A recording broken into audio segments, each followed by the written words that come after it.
Coming up, Ty from Comeuppance is back on, and we are doing our Malki on the Skids episode. So 2 direct-to-video movies with John Malkovich in them. The first one's going to be One Ranger. So I guess it's the second most recent film by Jesse V. Johnson, right? Boudica's his most recent. I was trying to think of a term to use for second most recent, like maybe like pen newest. I don't know, instead of like pen ultimate, pen newest. I don't know. But anyway, it's not the most recent film by Jesse V. Johnson, but the second most recent, One Ranger, which also stars Thomas Jane. So yeah, we'll be looking at that one first, and then we're going to be looking at Mindcage, a kind of old, like Kiss the Girls kind of serial killer film. It's not old in that sense; it's like a newer movie, but it's based on that old construct, which is good because it also kind of dovetails to a conversation that Ty and I ended up having about that sort of that New Classics period, the TNT New Classics period in the early 2000s, where, you know, movies like that kind of were there a lot. And also Malkovich, he was in a lot of those kind of movies. So it's really kind of a good conversation that we have. And then, of course, plenty of jokes that we have as well, and plenty of Trump impressions, Dolph impressions, all of that as well. So yeah, we've got that coming up. And next week, we finish up our DTVC Extra look at the Marvel Cinematic Universe, Phase 1. We'll be looking at Captain America First Avenger and the Avengers movie. So that'll be cool. I'm kind of finishing that look up there. Now, one of the things I realized, I am going to New York City to see a New York Knicks game, NBA game, at Madison Square Garden on that same night, Tuesday night. So it's possible I'm going to try to maybe get the episode recorded on Monday instead of Tuesday, because I usually record Tuesday, get it up on Tuesday. That's kind of how the process works for those DTVC Extra ones. Maybe I'll try to do it Monday. If not, it may be that the episode doesn't come up until Wednesday. So just a heads up on that it might be a day late because of that, because I'm leaving here around 3 in the afternoon my time, getting back around midnight my time. And then, of course, by the time I get the Uber back or Lyft or whatever, it'll be late. So, so we'll see what happens there, but just that heads up. And then getting into February, we're going to be doing, a guest each week. So DTVC Extra is going to be at least on the shelf for the time being, but we do have the guests lined up. So just recorded with Todd Liebenow of Forgotten Films podcast. We did a really good episode on, or we did really great recording on Welcome to Willits, so the Dolph movie. So kind of following that tradition of his first time on our show. I was on his show back in November, I believe, but his first time on our show.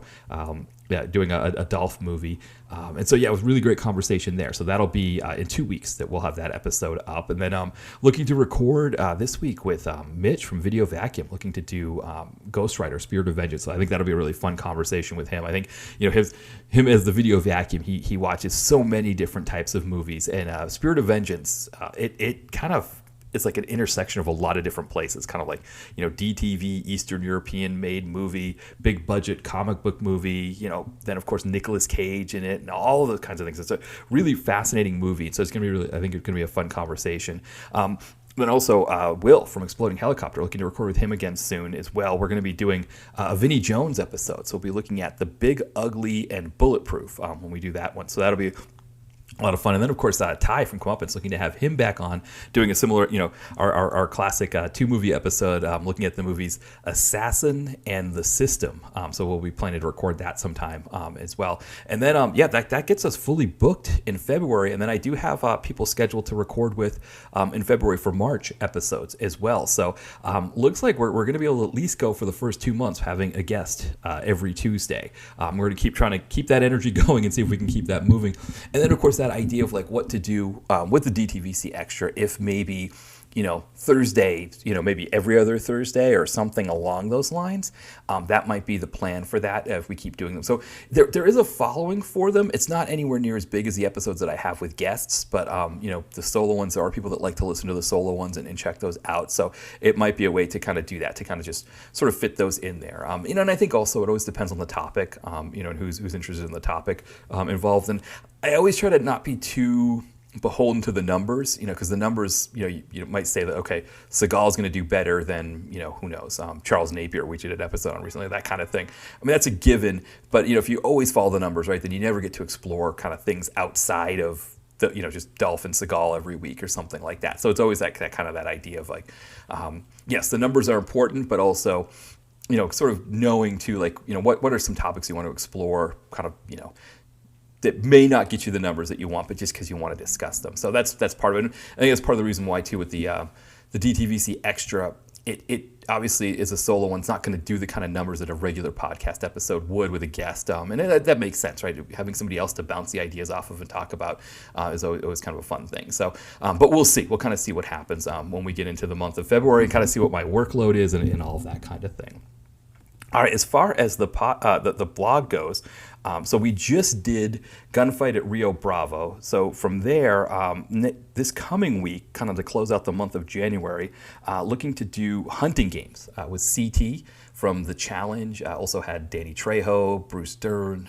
So that was kind of I don't want to say it was it wasn't as fun as Most Dangerous Game. It was the same person who made Most Dangerous Game. But yeah, we'll have that review. That was an episode that Ty and I did back in September. I believe it was episode number 133 in the archives if you want to go back and check that one out. But yeah, so we'll be reviewing that one to kind of close out the month of January. Then we get into February. I've got the slate lined up. We're going to look at The Commando with Michael Jai White and Mickey Rourke. That'll be the first week of February. Then planning to do Deadly Impact, Italian produced, directed film with Fred Williamson. Then one that's on Tubi that looks really interesting, Murder City with Mike Coulter. So people know I'm a huge fan of the Luke Cage Netflix series, and so I've been wanting to kind of do something with Luke Coulter for a while. I'm sorry, not Mike Coulter, not Luke Coulter, Mike Coulter for a while. I have done Theo Rossi, who's also really great in the Luke Cage series. So excited to do that one. And then interesting one that I've got coming up at the end of the month in February, Equal Standard. It's a movie with Ice-T in it. Also some famous rappers like Fred Rostar from Onyx and Tretch from Naughty by Nature. But interesting thing, the writer of the film was actually murdered not long after the movie. I don't know if it was before the movie came out or around that same time. So movie with some interesting history. Looks like a really interesting one. So thought I would put that one on the docket. And finally, one other thing is I'm looking to kind of, we talked about the indie screeners, and how I have trouble kind of fitting those in. One thing I'm looking to do, and I'm hoping this week to be able to start, on Thursday with this, by reviewing the movie Craving with directed by Jay Horton, who we've seen Jay Horton on here a few times. The movie Trap that he did, that's one of the most popular reviews I've done. It's got the most views. So that one was a really cool movie that he did. Also Monsters in the Woods. That's kind of how I first came into contact with him, was he asked me to screen Monsters in the Woods.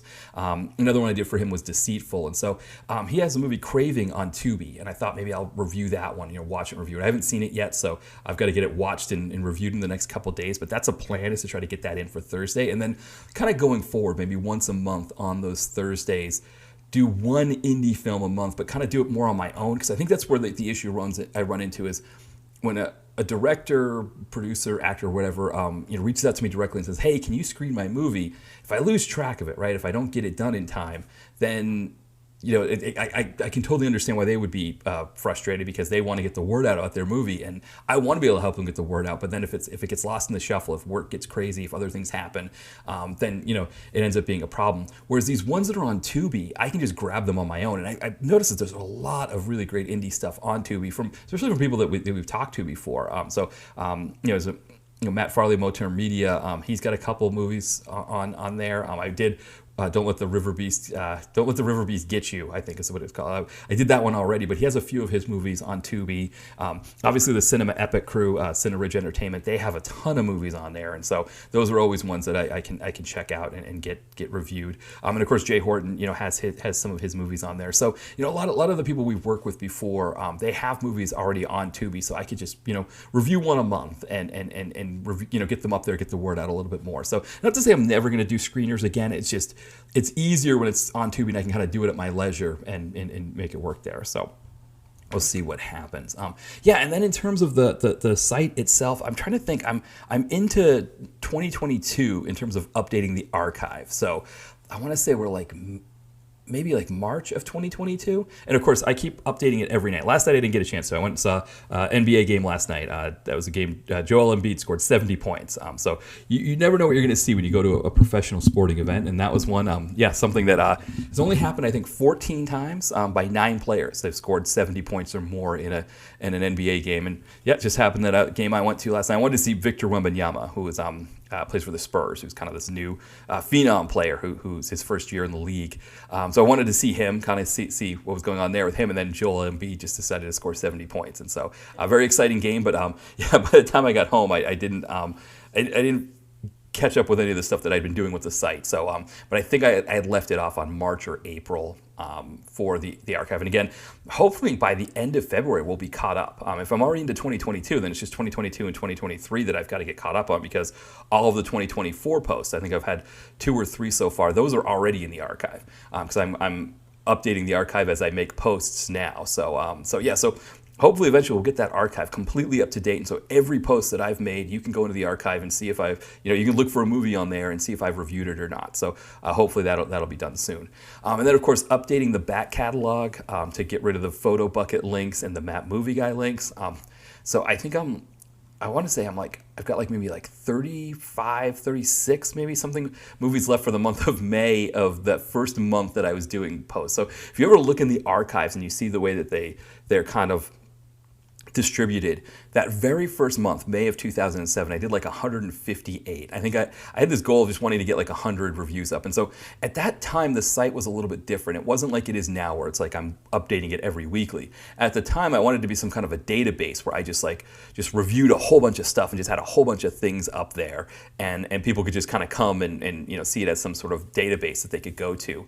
It is really interesting when you go back through those old reviews, because one of the more fascinating things I've found when I go through those old reviews is that I'm talking more about things like video on demand, right? The cable box where you pick a movie and watch it, as opposed to streaming. Netflix Instant hadn't come out yet when I started, or if it had, it was very, very new in 2007 when I started the blog. But I don't think so. I want to say it was it was like they were maybe just starting to pilot it at that time. So streaming really wasn't a thing. And movies weren't on YouTube either at that time. If you remember, on YouTube, if a movie was on there, it was like the 10-part kind of deal. Whereas now you can get movies directly on YouTube as well.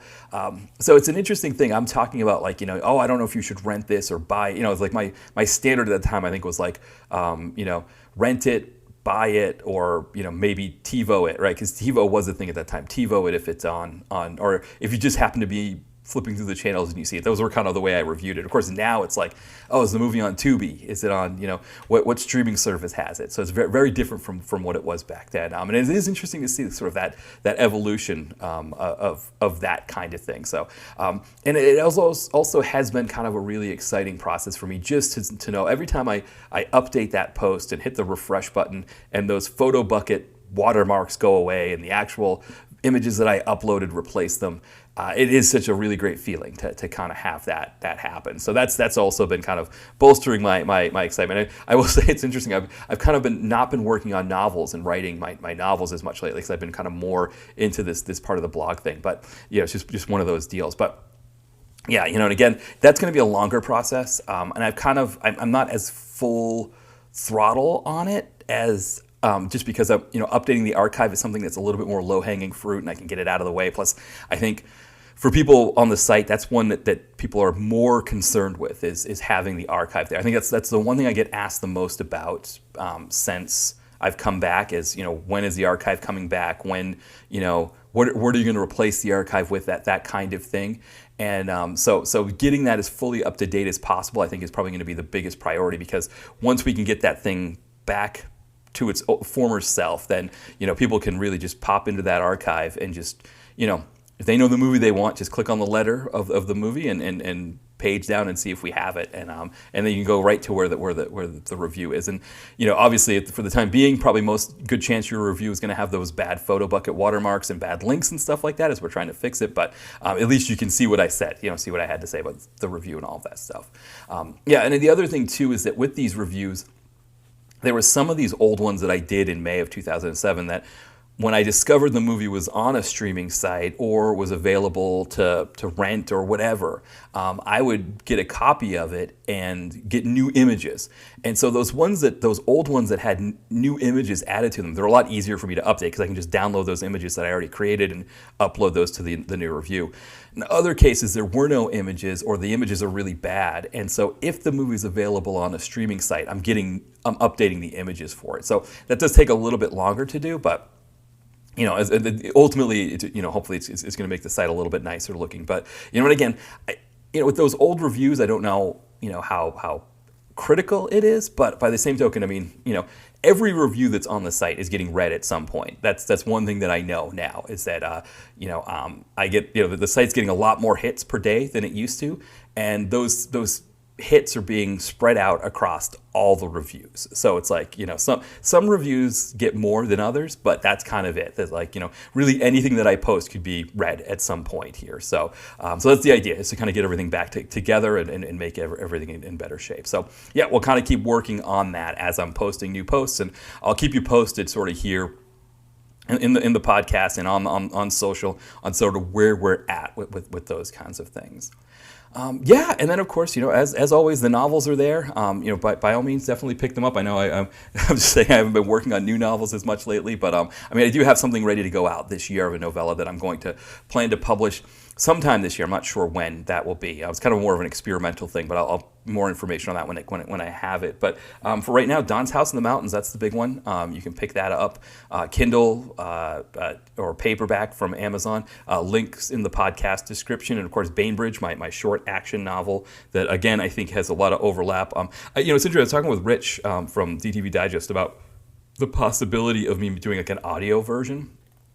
And it's something that I've thought about before. One idea I had was maybe even serializing it in the podcast. So like maybe those DTVC extras, like having pieces of the novel there. So, we'll see. But, I know a lot of people like to do audio versions of books. And so, that's, something I'm thinking about doing. My novels themselves are a lot bigger than Bainbridge. Bainbridge I could read and record. It wouldn't take as much work. But the other, when you're talking like, 100,000, 150,000 Don's House in the Mountains that's a lot of reading to do and recording. So that would take a lot more effort on my part to pull that one off. But Bainbridge might be a possibility. So, we'll kind of consider that one for the future.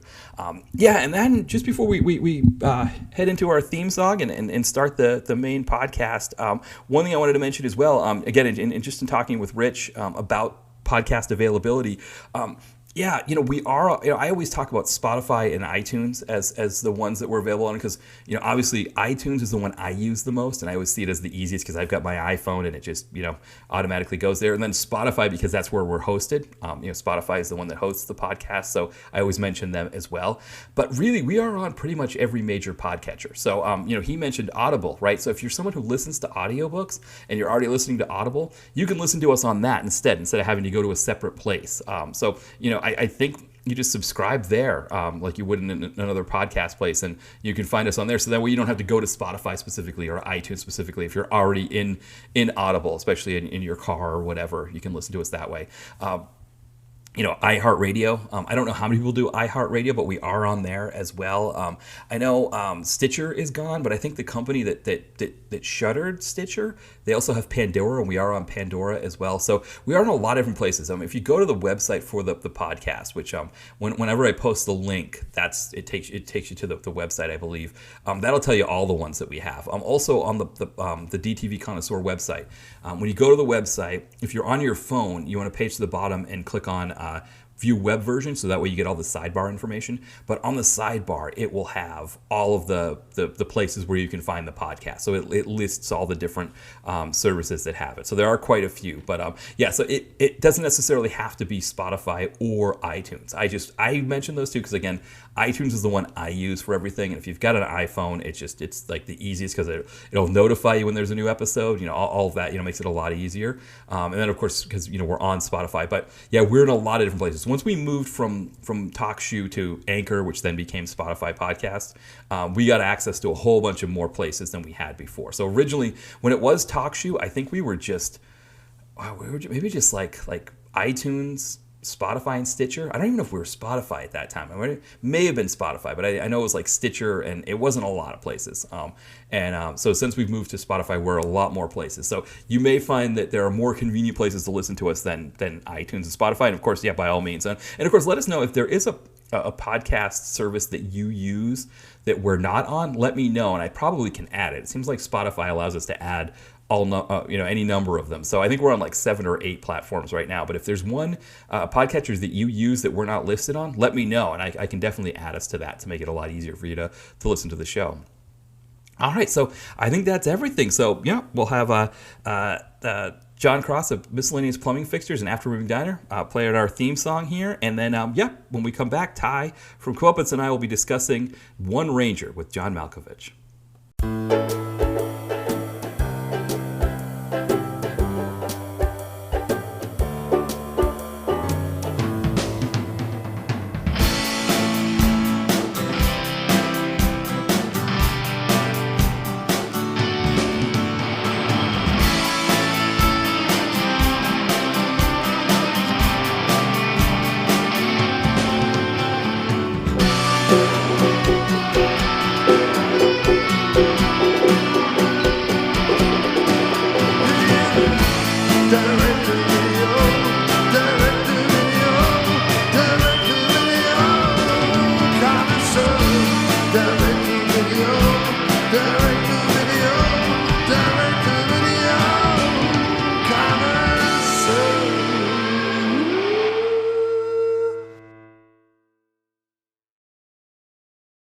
All right, we are back, and I'm joined once again by Ty from Comeuppance. Welcome back, Ty. Hey, we're back to watching 2 more great movies for 2024.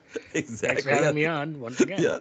That's right. Because we had to kind of take we kind of took a break for a couple reasons. Like one was obviously the holidays, right? Right, we couldn't schedule it on the holidays, but also we've done a couple episodes with Brett. We did the Napes episode, and then we've just recorded for your podcast as well. That's why we did rock thrillers, you know. And, you know, Symposium, I think it's going to be the title. I know it's supposed to be more than 3 people. It's what Brett says. Right. I just pictured a McLaughlin group, you know. We should try to see if we can do we should see if there's like a some kind of like convention, you know, that's like maybe like a comic, you know, like a movie, you know, horror movie convention or something like that, and approach them to see if we can do our own like panel discussion, like set up like book a.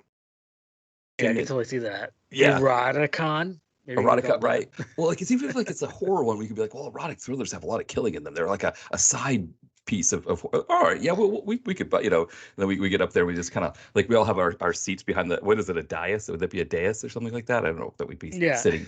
We're all dressed up to the nines. Right, with the microphones in front of us. You know, there's like 10 people in the audience there, kind of, you know, one maybe sitting there with their arms folded, one falling asleep, but we're just like, you know, going on talking about it, you know. And, I don't know if they would have a moderator there for us, or we'd have to get our own moderator, I guess. I wonder who the moderator could be. Maybe, I don't... this could be a springboard for some impressions. Okay, so it's like, okay. It's me, Donald Trump. I'm the moderator for Erotic Thrillers. Okay. Love Shannon Tweed. Love JC Tweed. Okay. Chris Christie, not an Erotic Thriller fan. He likes donuts, though. That's not really erotic, though. Yeah. I had nothing better to do today. Had gone to McDonald's, getting some food. Thought I'd stop by it. You know, the guys wanted me to moderate. I said, sure, I'm a moderator. I'm a great moderator. I'm one of the best moderators, you know. That's perfect. Yeah, I'm the best moderator. Okay. You know, I moderate all great panels, like the panel for Robert Mueller. Yeah, it's like, I wasn't there for that. He would go off on big tangents like that. He'd be like, you know, Alvin Bragg, you know. Alvin Bragg. Alvin Bragg. Okay, terrible guy, terrible. Yeah. I was like, he brags too much. See, that's what his name's for. Robert Mueller, he mulls over too much. Yeah. See, it all connects back to me. Exactly. Maybe he starts with a joke like, I thought I was going to be late, guys, because Chris Christie tried to close another bridge. Fortunately, I've got my Trump helicopter. I got my Trump helicopter and my Trump Force One. Okay. Exactly. Flew right over that broken bridge. Okay. It's like, all right, now let's talk about some Tweedster. You got some Tweedster. Yeah. So, what's your favorite movie from Shannon Tweed? Right. Well, I guess that would be me. I guess. Well, I'm just impression of myself. Okay. Well, I like Scorned. It's like, right. Does she get naked in that one? Yeah, it's like I've got a copy of all of Shannon Tweed's movies where it's just her being naked in them all together. So it probably does have that. I can tell you, she's a 9. She's a 9. See, this is the alternate symposium that could have happened, but we did a classy version, you know. I think go ahead. But no, you see, if we had like you know, if we were able to do ventriloquism, it would be great if there was like some kind of like animatronic like Trump doll that could like sit on the dais. And like, you know, like maybe like, you know, like you'd be like, you know, sort of like hiding your hand, like maybe put your hand kind of. It'd be like Yeah, A like little bit better maybe like version yeah, like maybe you have like notes, like you have Triumph. notes.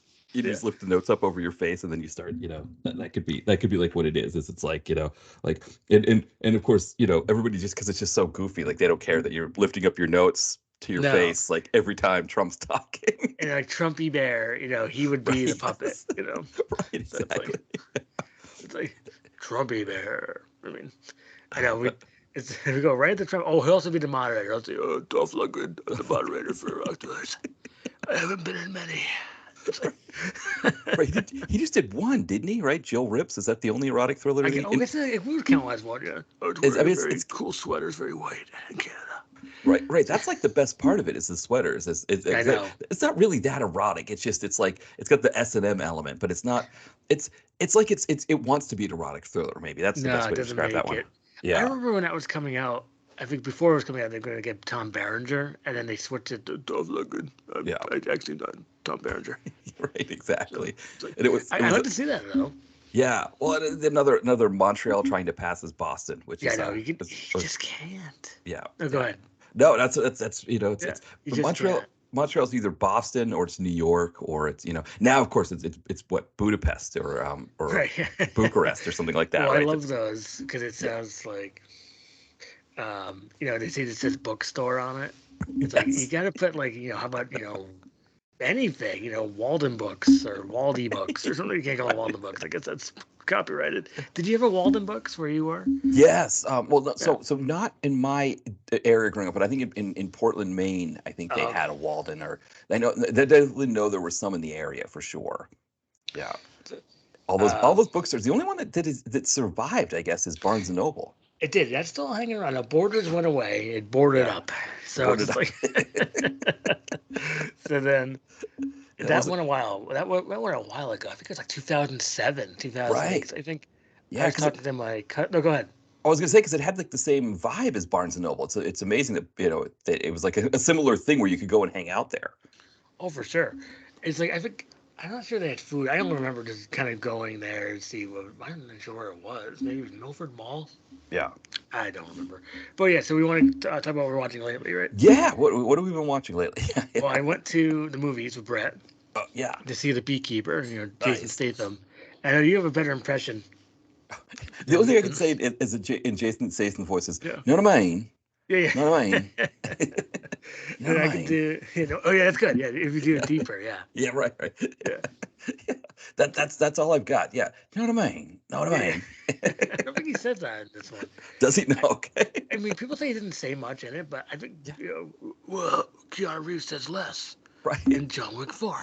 Exactly. He Well, always well, says, yeah, in John Wick 4. well, the other thing too is I think Statham has like 7 lines, or maybe well no, it's in Fast and Furious 7, but he Oh, doesn't have really? that many lines in Fast and Furious 7 either. Like he speaks very little in that one I think too. it's fun to hear him talk. I don't know, because I Yeah. can only do the bit from the Killer Elite trailer, which I think I showed you, right? Did you Yes. watch Yes. it? Yes. And it's like Clive Owen rings where it's like, where'd you get this number? And it's like, it's a good question. Where did he get that number? It's like, you know what? That trailer is so freaking awesome, but the movie itself is a bit, what they say, it was hella slow. Yeah. So it's like, Yeah. it just made me think of that because it was hella slow, and we gotta keep Mhm. on dancing, like no doubt. But Right. it's Right. like, Exactly. it's hella good, I guess. Right. Right. People used to say that, right? It's like, Oh, I hella. yeah, Yeah. hella. Yeah. Hella. Because hella was like it was it was big in kind of the hip hop community. It was like in like the 90s, like the mid 90s, early mid 90s, and Mhm. then and it's probably even before that, but then it's like obviously like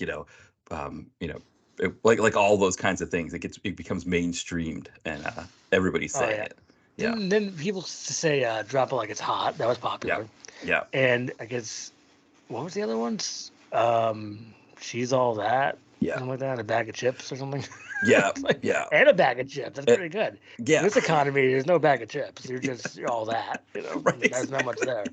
Yeah, It's like, Lay's chips are expensive. If you go to the grocery store, it's like they want like $5 for like just a regular bag of Lay's chips. That that's just seems outrageous. absurd Yeah. to me. Yeah, like I especially because like the local brands are cheaper, like Hers or Utz are yeah, cheaper, hers. and Yeah. it's like Lay's aren't that much better than that, or I don't even know they are better than those brands. I don't know anymore. Yeah, I think maybe Yeah, hers. You know, Yeah. him and Yeah. hers like sweatshirts. You always see that like for Halloween. Oh yes. But it should be HERRS, because it's a chip conglomerate. Right. Right. It's like, but okay, so that's what the Beekeeper is really about. Yeah. I think people know what the movie's about by now. Yeah. That Jason Statham's out for revenge because Felicia Rashad gets like all of her money taken by these like evil bros.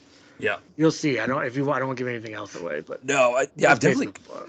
Yeah, I was saying like my sister and brother-in-law got me a Fandango gift card for Christmas, Oh and so yeah. I've got to put that to good use. So $25. It's like $11 to see a matinee at the dine-in theater here in Philly, and I could see too if they've got any kind of special Toronto Twist style sodas there. So. Well, we were talking about the Statham. What was it? Statham strawberry? I don't know. It's like.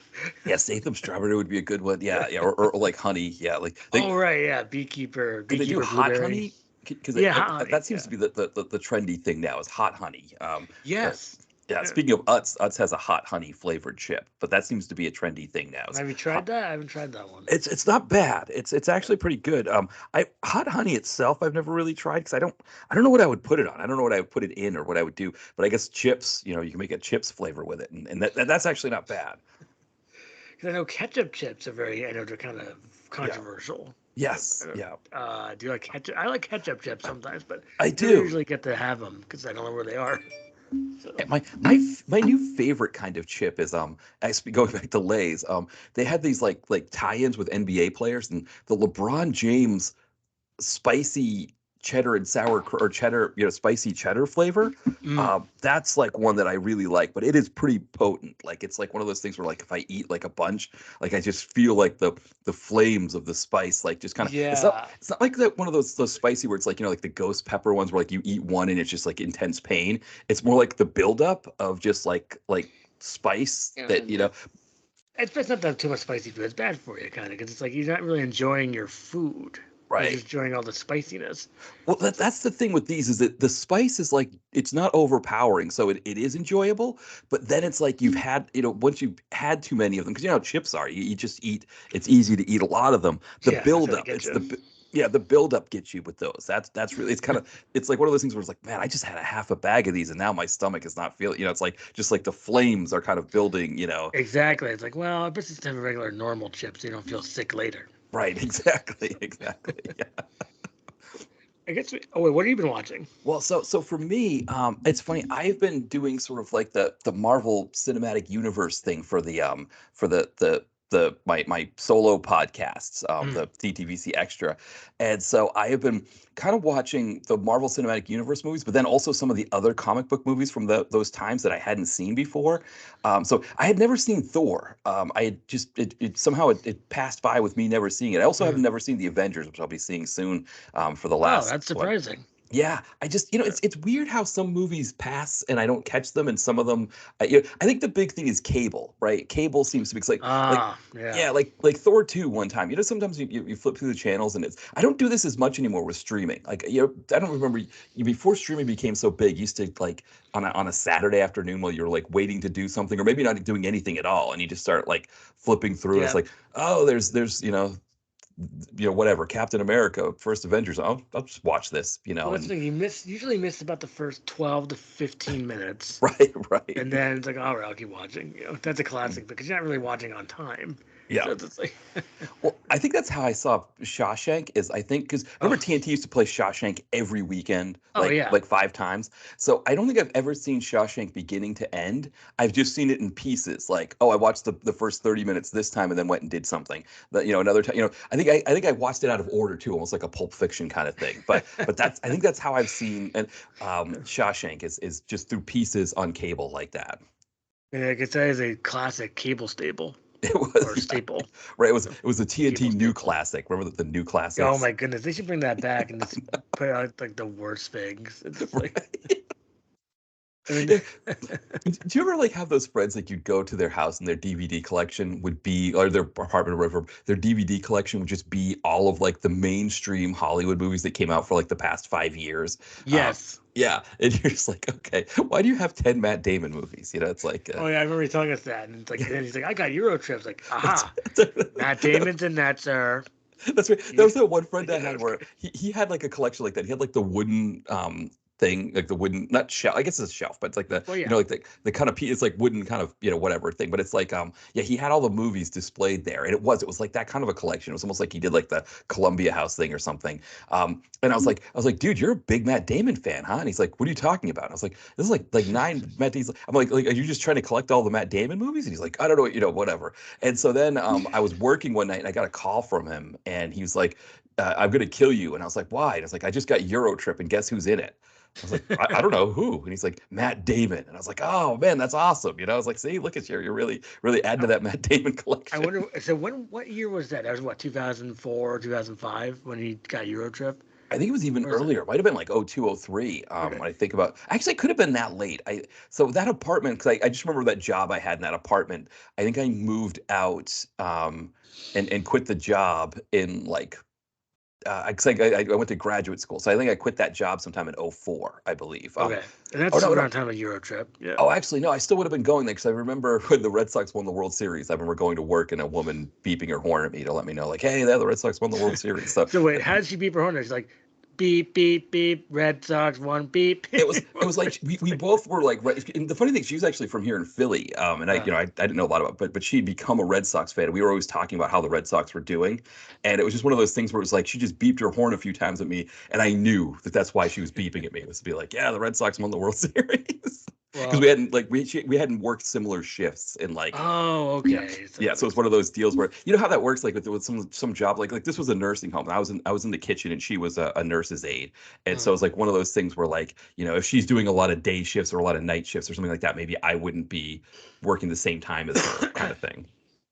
So, because I know, didn't they make a whole movie about this? Fever Pitch. Yes. As, Jimmy Fallon. Oh my God! Awesome! The Red Sox on awesome! I'm in love with Drew Barrymore. Awesome! Right, yeah. So just like, I've seen Fever Pitch. It wasn't that bad when you watch it at like 1 p.m. Yeah, again, it's another one of those cable ones where you're just like, oh, it's on, I can do it, kind of thing. Yeah, I think the one thing that the Red Sox fans hated, which I didn't really care either way, because it's just like, one of the things they hated was that they filmed when the Red Sox won the World Series for the movie, and they let Drew Barrymore and Jimmy Fallon on the field to celebrate with them. And of course, like that, it was just like, oh, people felt like it ruined the moment. But I don't know. The timing, isn't it? It's like right, exactly. The thing I remember at that time is I had split. My buddy and I at the liquor store in New Hampshire, they would do these like deals where you can get like a case of wine for like whatever. And so, and they would have like these deals on it. And so I had gotten a bottle of Moët and Chandon White Star, and I was like, I'm gonna open this if I get into graduate school. That's kind of like the thing. Right. And then when the Red Sox won the World Series, I was like, oh, maybe I should open it for that. And then I was like, what do the Red Sox care if I go to graduate school? Like, what do the Red Sox care about anything that happens in my life, right? Like, you know what I mean? It's like, that's true. You could fall into that trap for almost anything. Right. Well, because it's like the thing with sports, right? Is that like you have no control over how sports like one of the things about Boston fans is that they brag about how good the team is, right? But like nobody in Boston that's a fan of the team does absolutely anything to impact the outcome of whether that team wins or loses. You know what I mean? It's not like for example, we talk about it like with our podcasts or our blogs or things like that. Like, you can brag about your blog or your podcast because you actually do it. It's like something that you did. But like just because you watch a team play doesn't mean you do anything. Like I always remember my sister said this to me because my UMaine Black Bears, the hockey team, when I went to UMaine, they beat UNH in the hockey finals. And that summer, because I lived near New Hampshire, I was bragging about it. And I remember my sister said to me one time, like when I was bragging about it, she was like, "You didn't do anything to win that game. Like what are you bragging about?" And I was like, "That's a great point." Like so it's like I know people get too crazy about their sports. Yeah. It's just like. Yeah, but I guess we should probably. Oh wait, before the Marvel thing, did you watch Captain America: The Winter Soldier? Not yet, so I still have to see that one. So, it's probably the best one ever. Is it now? That's also got Grillo, right, as Crossbones. Yes, Grillo's in it. Yep. Yeah. And it's kind of like if you remember we talked about Cookie Monster Origins. Yes, right. See, watch Captain America: The Winter Soldier, but also think about Cookie Monster Origins at the same time, because that's what I was basing it on. Okay, perfect. All right, So it's excellent. just like, Actually, you know what? No, I think I might have seen that one yeah, actually. because we talked about that. I thought, oh, you did see that. I know all these Captain Americas kind The of. one I haven't seen is Civil War. Okay. Oh, okay. Yeah, so I've seen the first one and the second one. Again, they were two cable ones. So I probably have to see the whole thing again, but that's right because right, it's the deal that his buddy Bucky from the first one is the Winter Soldier and yeah. Right. Okay. Yeah, no, I have seen this. Yeah, it's yeah, so that actually makes sense now when you talk about the Cookie Monster thing. Because you just kind of just take Captain America and just put Cookie Monster in it, Right. and take out Robert Redford and put in Matt Damon Right. as Robert Hydrox. I Right, still remember for exactly. some reason. That's not written down. I just remembered it. Yeah. It's like That's so, right, Hydrox, because it was, yeah, right, exactly. right. It's Cookie Monster. He's like a Chips Ahoy maybe guy, and then Bob Hydrox, Right. Matt Damon. It's like Exactly. it's like yeah. You see that on the back. It's in the Yeah. back of a DVD box. Oh, we should probably talk about the movies we're talking about. Yeah, well, Which is it. This let's is we're finally got to this, which is yes. So this is yeah, Malki on the Skids. yeah, We have been talking about this. I want to say since the summer. We have been, yes, and I'm trying to think of the different reasons why. I mean, part of it was we wanted to do the Detective Knight Rogue movies, or Detective Knight Rogue was just one of them. Wanted to do the Detective Knight movies. That was one part of it. We got on a bit of a Bruce Dern kick. So I yep, think we that did. was that was another part of it. And so we had a few different things going on. We wanted to do some Hector Echeverria. That's true. And And we some. kept saying it every episode. Oh, get ready for Malky on the Skids, but here it is. Exactly. It's So like, we are finally here, and I yeah. think the two movies we picked definitely depict some Malky skiddage for Oh my sure. goodness. He's Uh, definitely on the skids with these two movies, which is fantastic, I think, for us. right, and I guess if people know what we're saying, Malky is John John Malkovich. Malkovich, John Malkovich. So these are two So, movies that have, and I guess the idea of this was conceived way back when we did White Elephant and Corrective Measures, because Malkovich was in White Elephant, he was. It's like, wait a barely second, in White Elephant. barely. It's Yeah, like, wait, why is he in this? Or it's like a red flag came up for us. yeah, It's like, wait, yeah, why are you, John Malkovich, celebrated actor, right, in a nothing role as a lawyer? yeah. It's like something's going wrong. So Yeah, it's like, and a quick check of IMDb confirmed that, and so yes. we Oh were my just like, goodness. we got to do this Malky on the Skids episode. Yeah. So the two movies we chose, actually, we're doing another Jesse V. Johnson with One Ranger. That'll be the first one we talk about, Yes. and then the second one is Mindcage, kind of a serial killer thriller kind of movie that has a lot in it to Yes. get That to will be talk. definitely for part two. After we're gonna do our commercial break. We'll be Right, right back. Not right now exactly. though. But Right. just No, like no, no, exactly. Well, yeah, why don't I'll dive in on One yeah, Ranger. dive in One The, Ranger. the plot is simple enough. It's Thomas Jane plays a Texas Ranger with one of the best voices ever. It's almost like Billy Bob Thornton in Sling Blade, I Yeah. guess is the voice. But he's working he gets a job where he and another ranger have to transport a terrorist who's played by Dean Jagger, which Dean Jagger on our site people would know he did Corbin Nash with Corey Feldman and a whole host of other people were in Corbin Nash.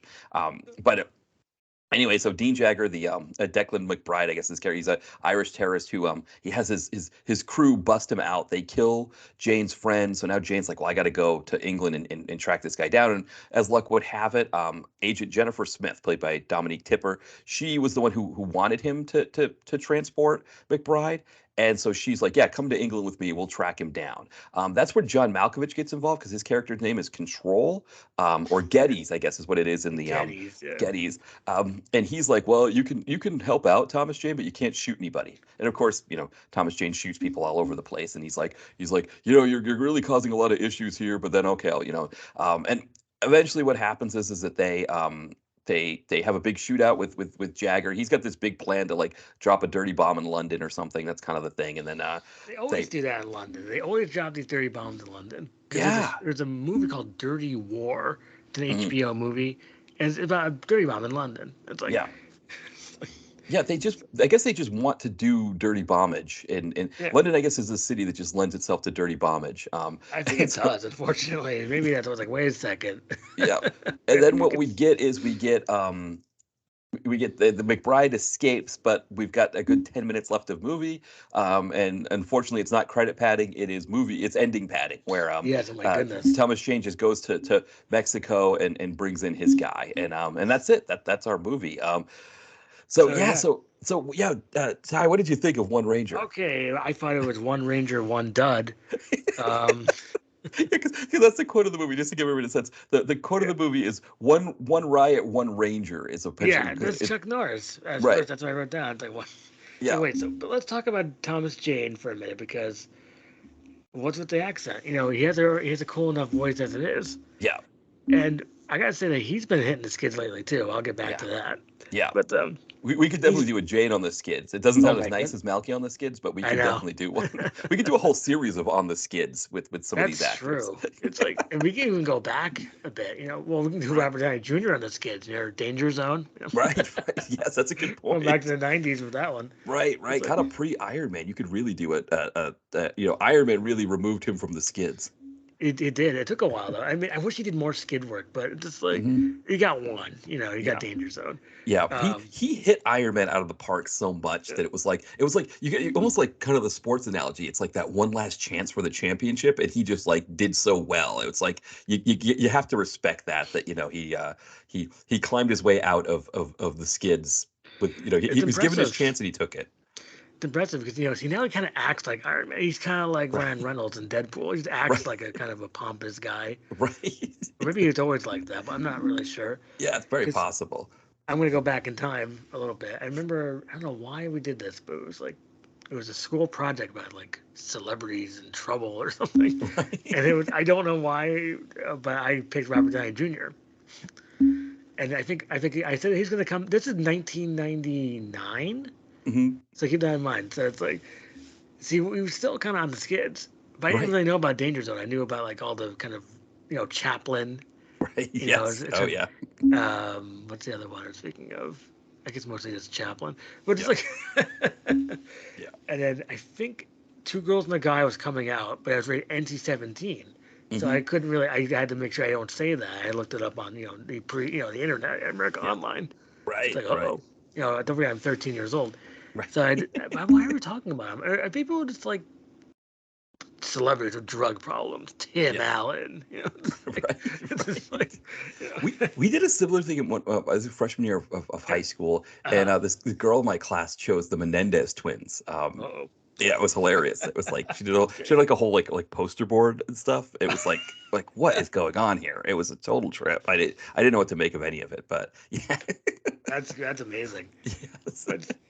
I was thinking, thinking of Chaplin. I was thinking, that's right, because I wish I can go back in time and just watch what I did there. But I think it's like you can bring a Robert Downey Jr. movie to class. So I brought, how about Chaplin? It can't be rated R. It's like, yeah, but see, Chaplin actually has female nudity. And it's like, oh no. Right. Can't get in trouble. Yeah. And I didn't. You get away with that type of stuff back then. Oh, yeah. So wait, what is? Let's track it. Okay, so I did like this fake foreign Chris Pratt guy. Dean Jagger. He looked just like Chris Pratt. Yes. Is that Chris Pratt? He is a poor man's Chris Pratt. He's from England, but he does an Irish accent and he does an American accent in Corbin Nash. But he is definitely like if you I mean, because for the most part you can't get Chris Pratt, right? So you've got he works in a pinch for sure. That would be amazing if they got Chris Pratt, but I don't think he's going to hit the skids anytime soon.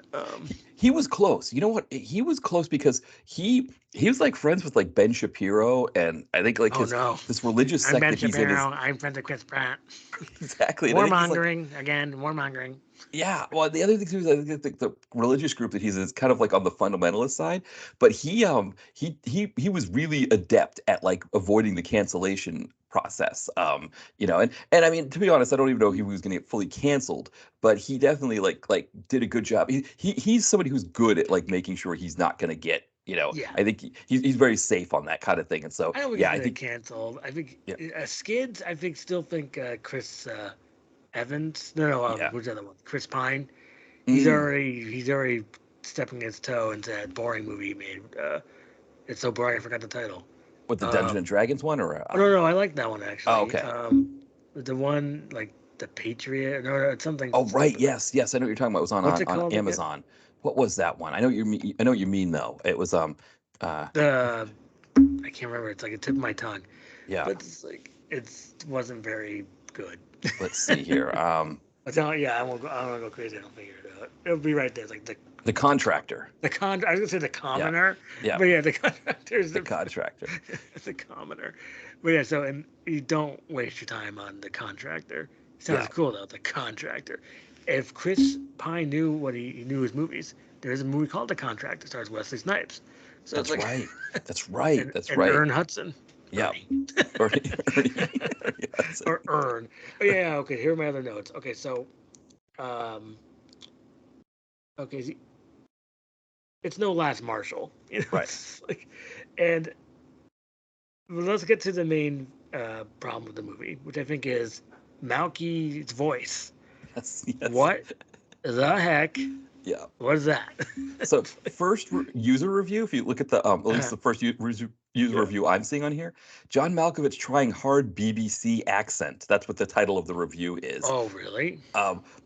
I just, for me, it's amazing because it's like, what is that accent? Is it an English accent? Is it it's like maybe like a person from England who's been living in America for too long, or is it like I don't even know. We don't even know what's going on there. He looked dubbed. He looked bored.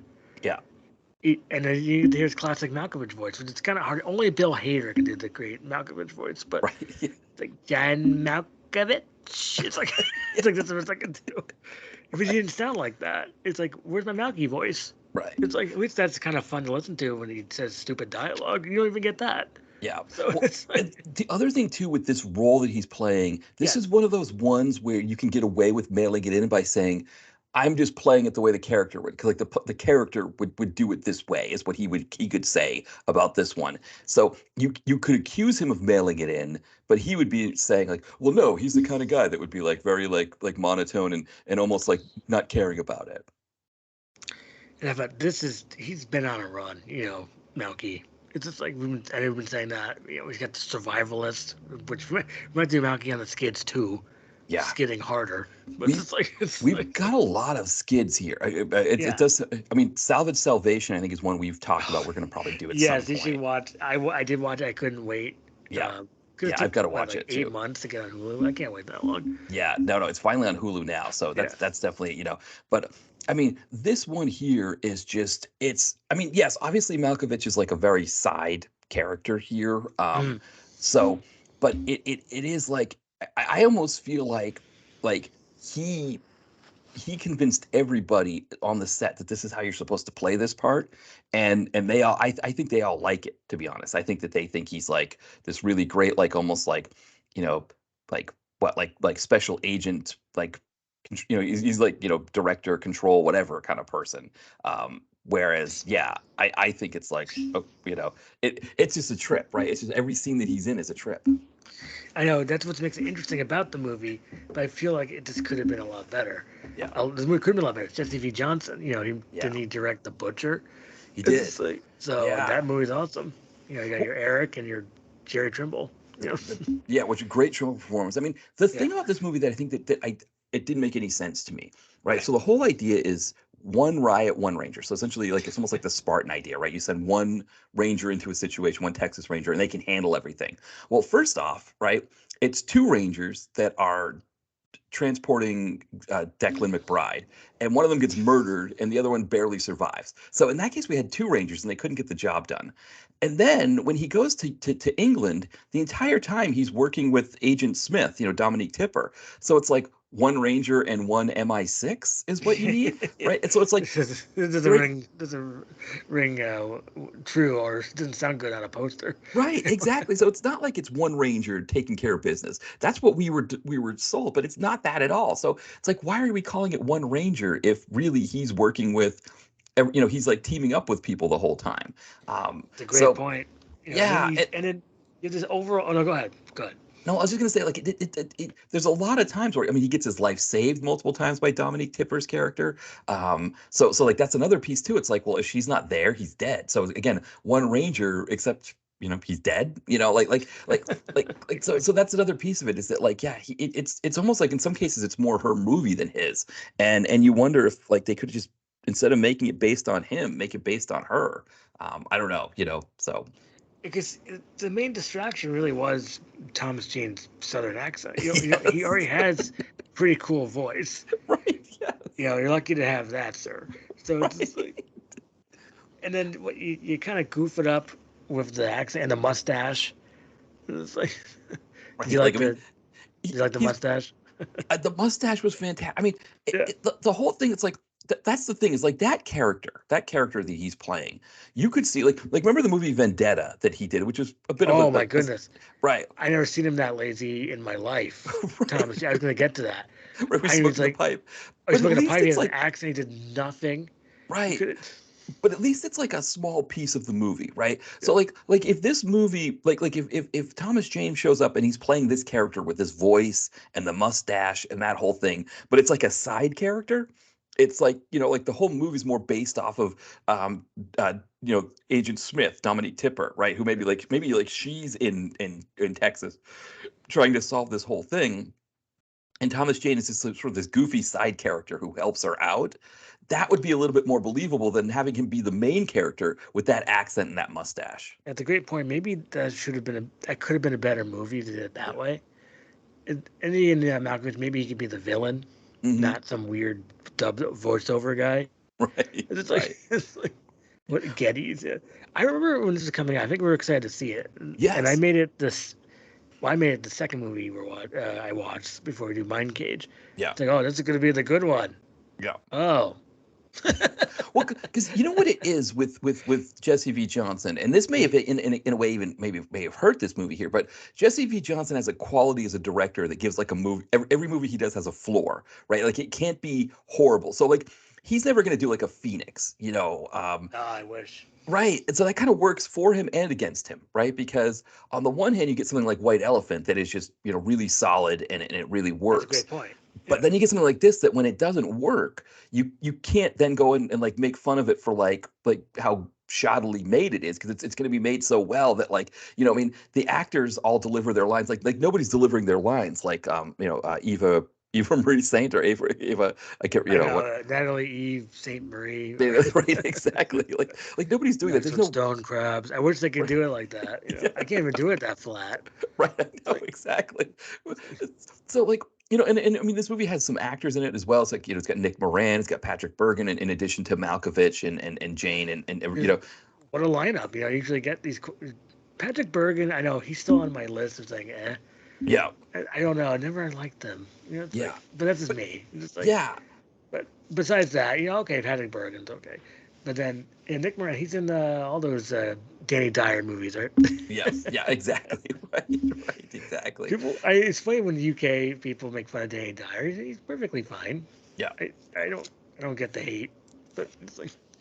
He plays Yuri the Cossack, which so he's got the Russian accent, and he's got like the big hat and everything, and what I mean, that's part of the movie too, right? Is that the terrorist guy he's going off the rails, right? He's on the skids in a way, right? He's going off the rails, and so everybody's like cutting ties with him, and so there's like that element too that he's unhinged or whatever.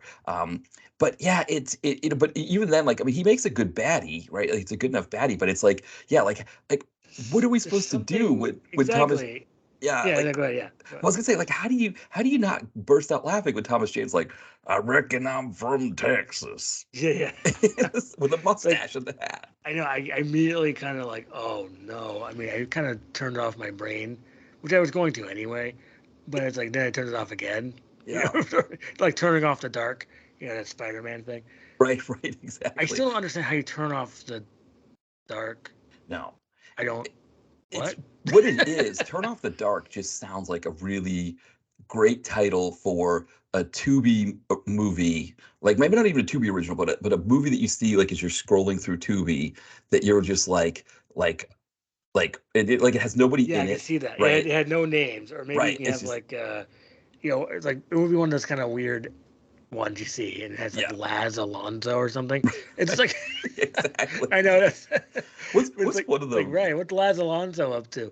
And he's like, oh, Exactly. he's on is a Tubi called Turn Off the Dark. Right, Okay, exactly. it's like Well, there's one that's called Rise Against the Fall, and it's like, how hacky can you get perfect. with your title, Rise Against the Fall? It's like, That's you know so what I mean? stupid. Who's in that? Is that I like don't think anybody's in it. I think it's just called Rise Against the Fall. Like I just saw it, and I was like, you got to be kidding me! Rise Against the Fall, really? But I think it's one of those ones that doesn't have anybody in it. Like, there's a bunch of those ones that have like nobody in them. yes, there's a lot of them like Yeah. that. But I Which, still which go ahead. well, I was gonna say it does kind of get to that point about the bait and switches where it's like, it does help to have names in your movie, even if they're only for 5 minutes, because you splash them on the cover and you get us to be like, oh, maybe I'll check that out. I like that actor. And Usually I can take a chance on nobodies or whatever, but sometimes I need a name. yeah, There was some weird movie I saw at Goodwill. I didn't buy it. It was like yeah, uh like like Soccer Kid Warriors or something. It's like, okay, give me one name and I right, will watch that. I looked at the right. credits, Yeah, none. It's like, not, nope, no. nope, not this time.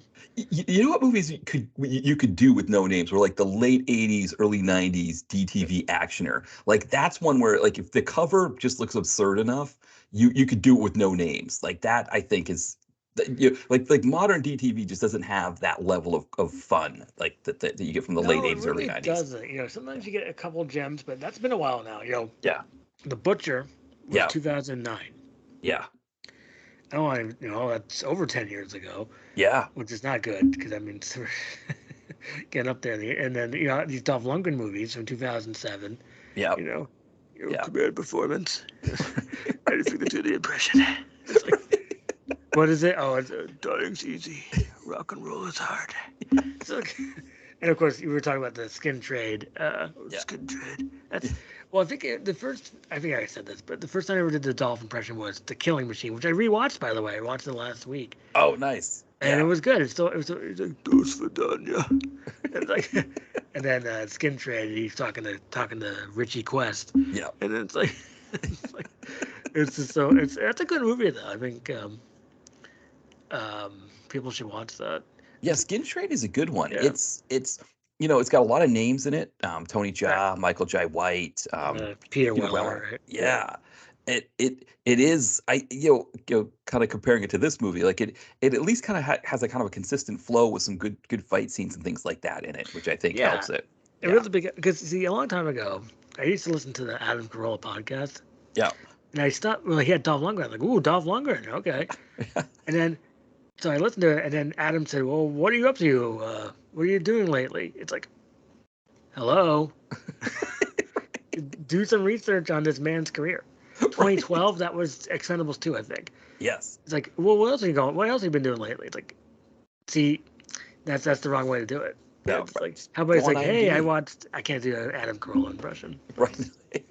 I really can't. It was like Yeah, Ben it's hard to do. Shapiro. Yeah, like this is Love Line. It's like Yeah, that's yeah. like the Hey, that's best. not. Yeah. Hey, that's. Dr. Drew, let's not Yeah, listen to Doctor. this person.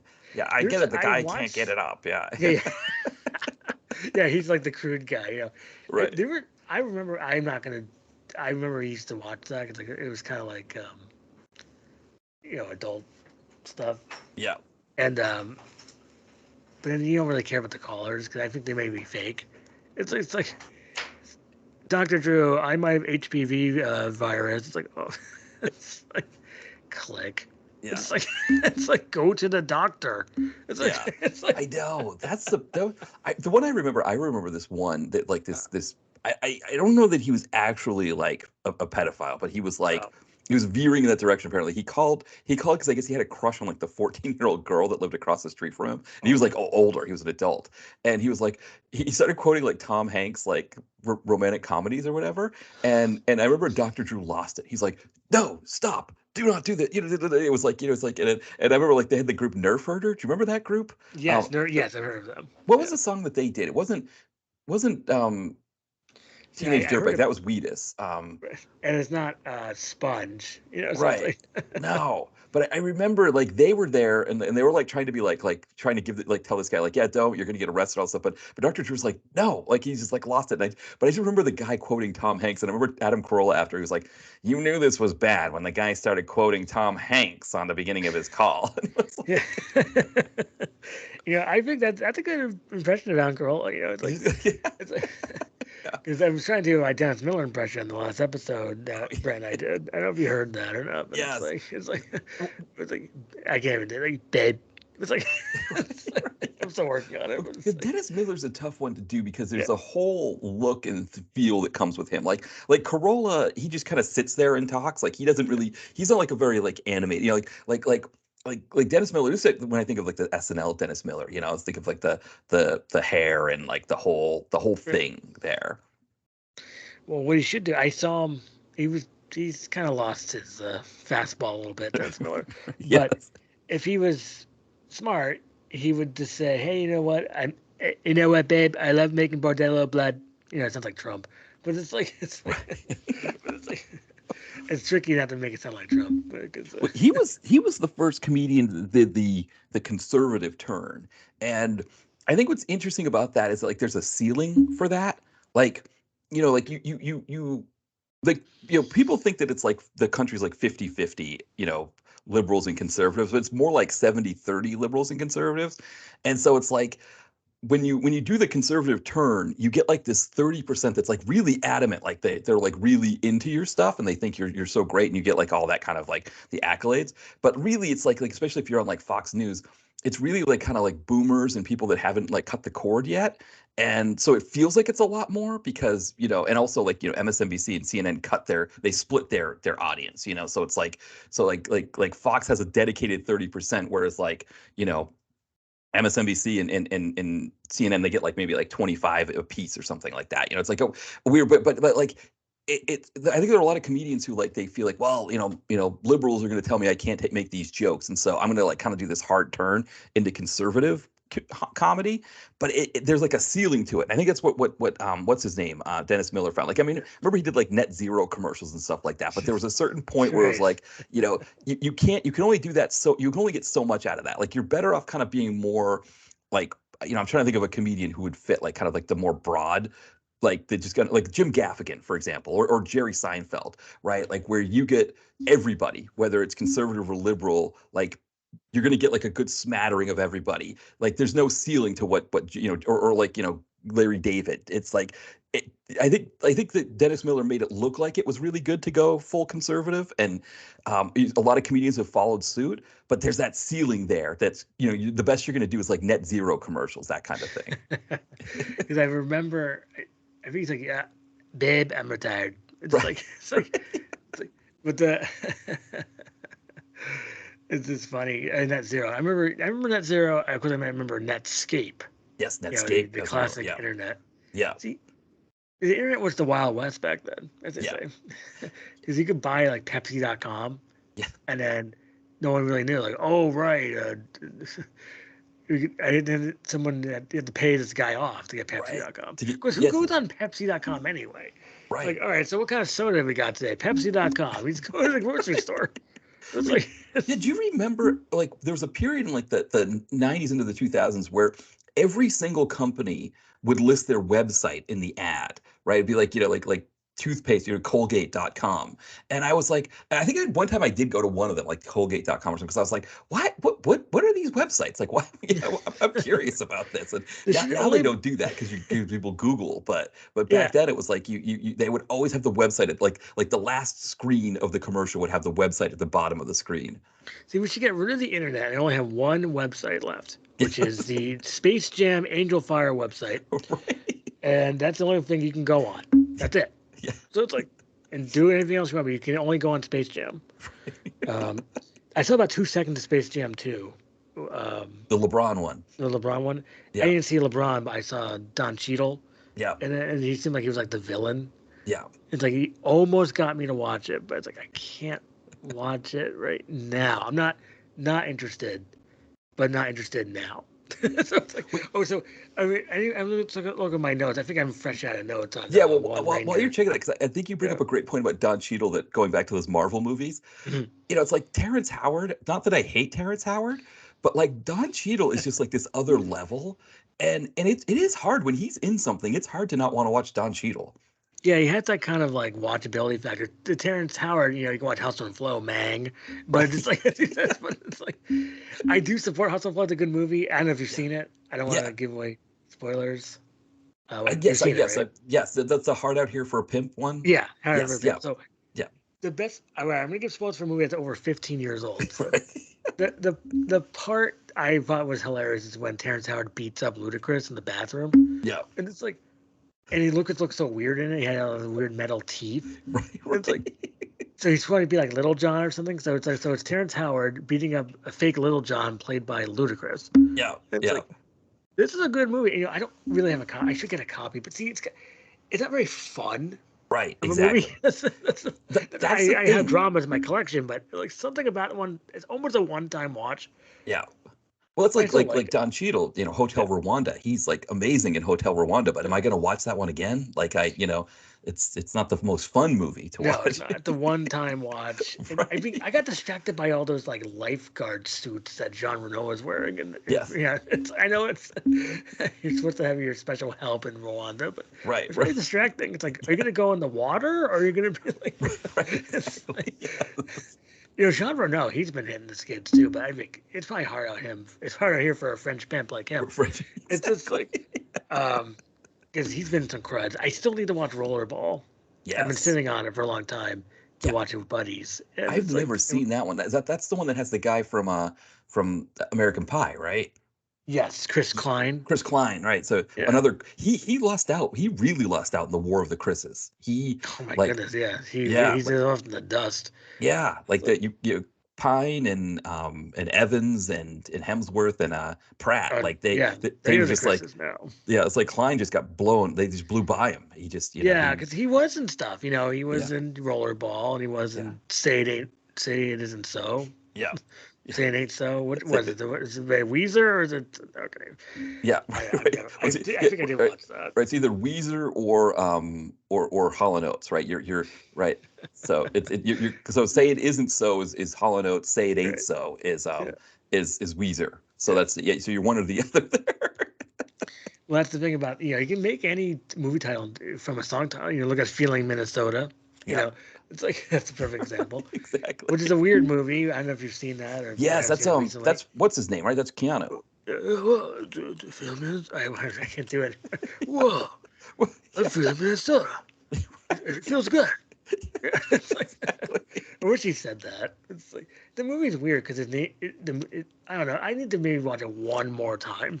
Yeah, It's like I think I've seen it a couple times, but yeah. I'll give it one more chance. I think I got a copy on at Goodwill Hmm. for like $1. So if Yeah. I find my copy, maybe I'll take a look. Oh, so I think I'm fresh out of notes on. Oh yes, I have two more notes. So Okay. yes, I did like some of the squibs Hmm. work Yeah. when people get killed in One Ranger, and there's also there was the terrorist guy had a ticker that just said boobies on it, Yeah. and it's like, okay, that was funny. I mean, it's like I laughed. It's like, Yeah. okay. It's like that's worth writing down in a note. It's like, Yeah. it's like I forgot but about that overall, one. that's about it I have for that. Oh, and I thought overall, man, is my Yeah. last note. Which Yeah. go ahead. Oh, no, go ahead. Finish. No, go ahead. I'm just saying that's it. That's it for my final thoughts on One Ranger. I think it could have been a lot better. I guess it wasn't. With Malkovich kind of weighing it down a bit. I thought. Yeah. Uh, Well, and I what do you think, think?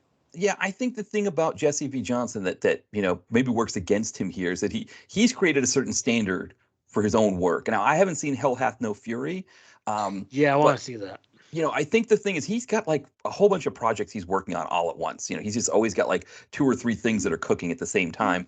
And I think sometimes maybe that's what it's. I don't know, but I mean, there's this movie has the brutality of avengement. I mean, there's a scene where Thomas Jane hits a guy with a sledgehammer, and they kind Right. of give you a good sense of that sledgehammer hit. But I think there's a few that kind of duds that he's had. I mean, Debt Collectors, I think, didn't work as well as the original Debt Collector. But then he's got something like Avengement that's really good, and that's only like 4 or 5 years ago. And we liked White Elephant, but I think One Ranger is just it's more of a miss. I think. Yeah, I hate to say that, but it was. I was watching. I was like, this is a miss. This is not good. Yeah, I think if you're doing a Jesse V. Johnson night with people, especially people that aren't familiar with his stuff, and you're trying to introduce them, I think ones that you would put above this would be like for sure like I haven't seen The Butcher yet, but I'm definitely. I keep thinking you've seen The Butcher. Yeah, I've got to see it. I keep forgetting that. I need to make that one happen. But Savage Dog I think is one that goes up there. Yeah, that's a good one. Avengement obviously is a big one. So Accident Man I think you could put above this one. Yes, I like that one a lot too. So so he had some good stuff in there. I guess this one is a dud, which is unfortunate to say. No, and I think the last thing I'll say is if you want like Jesse V. Johnson doing a Western style movie, The Mercenary is actually a better one. Now, The Mercenary doesn't have any really big names, and it's got was it Dominique Vandenberg? I think is the guy's name. The Mercenary, yes, I do want to see that. I see that on Tubi, and it's on my queue. So I think you'd like that one. Yeah, so Dominique Vandenberg is the star. Yeah, he's good in it, and then Louis Mandylor is the baddie. But it plays out like a Western, and I think you'd really like that one. I think for people out there that are looking for like Jesse V. Johnson does a Western, that's the one to watch is The Mercenary. I always liked Pit Fighter, so because Dominique Vandenberg was really cool in that, and I always had kind of a soft spot for it. And talk to Brett about it too. He knows I am obsessed with Pit Fighter, but it's like, well, if that's the case, then you really should see The Mercenary. Okay, maybe I can watch. Maybe let me see tonight. I'll watch it either tonight or definitely in the next week. Yeah, I think you'll really like it. I think I think you'll really like that one. If you like Vandenberg, this is good Vandenberg here. It's good. It's back to Pit Fighter level. I did like Hitman Diaries, whatever that was called. Oh, the Charlie. Hitman Diaries. What is that actor's Charlie name? Valentine. Story. Oh, you mean the actual actor? I know who you're talking about. And the top of my head is not. Does like what was it? Oh, Raymond J. Barry. And then, or Michael Weatherly's the one. Michael Weatherly, also he's in that, and then Tom Berenger for like 2 seconds. Yes, right. Raymond J. Barry, that's right for sure. Yeah, I was thinking Weatherly because he does all those procedurals on CBS. He's like him and Boreanaz. Yeah, I know. Doesn't Boreanaz get sick of being on TV? I know. They should do a movie together. Weatherly and Boreanaz, they should do like a buddy cop movie together, where it's just like the two of them just like being just sort of like. Whatever it is that they are. I have a title for that. It'd be Bland Justice. Bland Justice. That's so good. I'm going to end on that joke before we go to the... All right, perfect. Well, then, why don't we'll take a break here, and we'll come back, and we will talk about Mindcage. So, nice. Be back in a bit. It's the early 90s in L.A. The war on drugs is raging, and Detective John Bainbridge is the LAPD's secret weapon against crime. Former Special Forces in Nam, he's a cop on the edge. When he and his partner Geary uncover a potential human trafficking ring, it doesn't take long before John Bainbridge realizes this thing goes all the way to the top, which doesn't scare him. That just means they'll fall that much harder when he takes them down. Part send-up and part love letter to early 90s action films, Bainbridge will take you back to the golden days of Canon, PM Entertainment, and AIP. You can get it in paperback or on Kindle and Kindle Unlimited from Amazon. Follow the link in the podcast description. My newest novel, Don's House in the Mountains, is available now. It follows Don Veazey, who after 20 years has finally made it as a writer, going from an AP English teacher to richer and more famous than he ever could have imagined. In the process, his wife Lois, feeling alienated and resentful of her husband's success, has filed for divorce, forcing Don to move to a house in the White Mountains of New Hampshire. With time alone to reflect, he's able to see how his new wealth and fame has affected his life in ways he never expected. Maybe the biggest of these is his new house, which is bigger and nicer than anything he's ever had in his entire life, but the longer he lives there, the more he gets the sense that it might have magical powers. But that can't be right. A house can't have magical powers, can it? Pick up Don's House in the Mountains today. You can find it at Amazon in paperback and in Kindle. All right, we are back, and now we are looking at our second of... Oh, hold on one second. All right, we are back. I'm going to double check there because it was interesting. Skype did this like false start thing where it's like, hey, you're recording. And then suddenly the counter went back to 0 and started over again. So, yeah. Part of me You know, wants to keep that because go ahead. if it did record that, because I kind of want people to know like what Skype can do when you're recording a podcast. It does some Yeah, what interesting are they things. up to at Skype? We already have to consent to being Right. recorded. You know, it's Yeah, like, so it's almost like it wanted to make sure. Like it's like, oh, did we really, did we make sure everybody got the consent thing? Let's start it over. And I'm talking about like Skype, like it's like a person like doing stuff. It's just yeah. no. What do you say it was? What do you say it was zero? Because I think I showed you that clip from On Deadly Ground. It's like needed workers 8, oil workers 0, or Steven Right, Seagal says. exactly. Yes. Like oil Yeah. workers 8, they were making 0. Or I just screwed that up, but it's like that movie is really weird. Yeah. On Deadly Ground. I That mean, I'm that kind of go ahead. I was gonna say that post Under Siege period between that and his DTV stuff was interesting. I think people probably make fun of it more, but something about that movie just kind of there's something wrong with it. So it's like you're watching it. Everything is on ADR, Yeah. which is really if you watch it again, like definitely think of like people's mouths. Yeah. A lot of it, people they're not moving. You know, it's just like Yeah. they're not moving right, and just like, and I did notice that Seagal does like the same move from Under the Ground to Fire Down Below. He's like he like kicks someone in the groin with his foot, Yeah. like the same way, and it's like something. But Under the Ground is so funny. People should just watch it. I would put it on loop if I wouldn't get sick of it. It's like this. Right. Yeah. Yeah. I It's mean, amazing. I think that area of Seagal is one that doesn't get. And like people don't go back to it enough just because the earlier stuff is just so fantastic, and then the DTV stuff is just so bonkers. But it is really like a good. You really can kind of see where the fall starts to come. I mean, thinking of Seagal on the Skids, right? I mean, Oh my goodness, he he started early. yeah, exactly. So it's like, and I mean, Under Siege, like you said before, you and Brett both said that, like, I mean, obviously you pointed the fact that it's called Under Siege. It's the first movie that doesn't have three Yeah. words in the title. But it also, as a movie, it's really interesting because one, the villains are more fun than the hero. Um, but it's the movie that starts him down the downfall really. And I mean, he gets it back a little bit with exit wounds, but for the most part, it's the movie that kind of starts that track down for him. And it's so amazing that it starts, they had four really great movies, and then suddenly it just it just starts, it's like, oh Yeah, he gets that quality just dipped, yeah, pretty badly. I mean, like you can't go wrong with Mark for Death. It's like I no, know we talked about this a lot on podcasts, but there's something yeah, about that movie is great, yeah, and because it's like you got you got Seagal that's fighting these Jamaican guys. They're calling him a yes, blood clot or whatever, a bumble yes. clot, and then he just kicks like their knee out. It's just like, Right, exactly. Well, it's so hilariously brutal.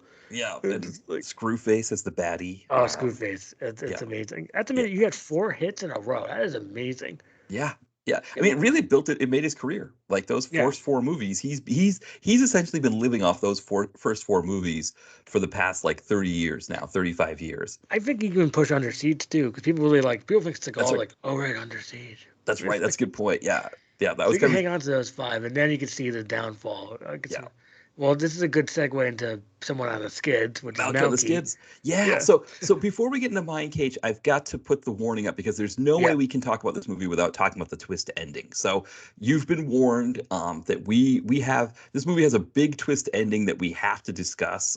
So Mindcage, it's not a long movie. It's like what, an hour and a half, hour and 35 minutes Yeah, long. something about that. So, and it is on Tubi. So if you really want to watch it and don't want the ending spoiled, go pause this, go take a look and come back. Just because, yeah, this is the only way we can talk about this movie is to get to the twist ending. And it's like another level of twist ending. Oh my So goodness, I did not expect that. And no, also, One Ranger's on Tubi. I don't think we said that. that's right. Yeah, One Ranger, you can get it on Tubi as well. So actually, a good chunk of Jesse V. Johnson's stuff is either on Tubi or Hulu. So I know the newest one, Boudica, as we're recording this, isn't on either of those yet, but I imagine it will be soon enough. But you could do almost his entire catalog on those two places. Because I was looking up, seeing what Ryan Phillippe was up to, Yeah, and like all of his newest movies are on Hulu. He must yeah, have like a deal. He has like 5, 6, 7 movies on Hulu. It's yeah. like he must have a deal with Hulu or something to Yeah, have his there's certain like ones his. like that, right? Like, 'cause remember Willis was like that for a while. It was like a Oh lot yeah, of Willis's stuff would go onto Hulu. It's almost like Emmett Furlow Oasis had a deal with Hulu, which is what made it interesting when they actually did the Emmett Furlow Oasis documentary, Randall Scandal. Rendell Scandal, right? Because so many of his movies were on Hulu. But yeah, you wonder if some of these actors and they have deals, or even if like Hulu with their algorithm, they're just like, oh, people who watch Hulu seem to really like Ryan Phillippe, so let's just grab all his movies. That's what it seems like. It's like I Yeah. didn't see any of them. There's one called Miranda's Victim. It's like a courtroom drama. It might be perfect for like a lazy Monday morning you're snowed in. Right. It's like I may check that one out, but I don't care about all the other ones. Oh wait, so Yeah. we have to go to Mindcage. All right, let me.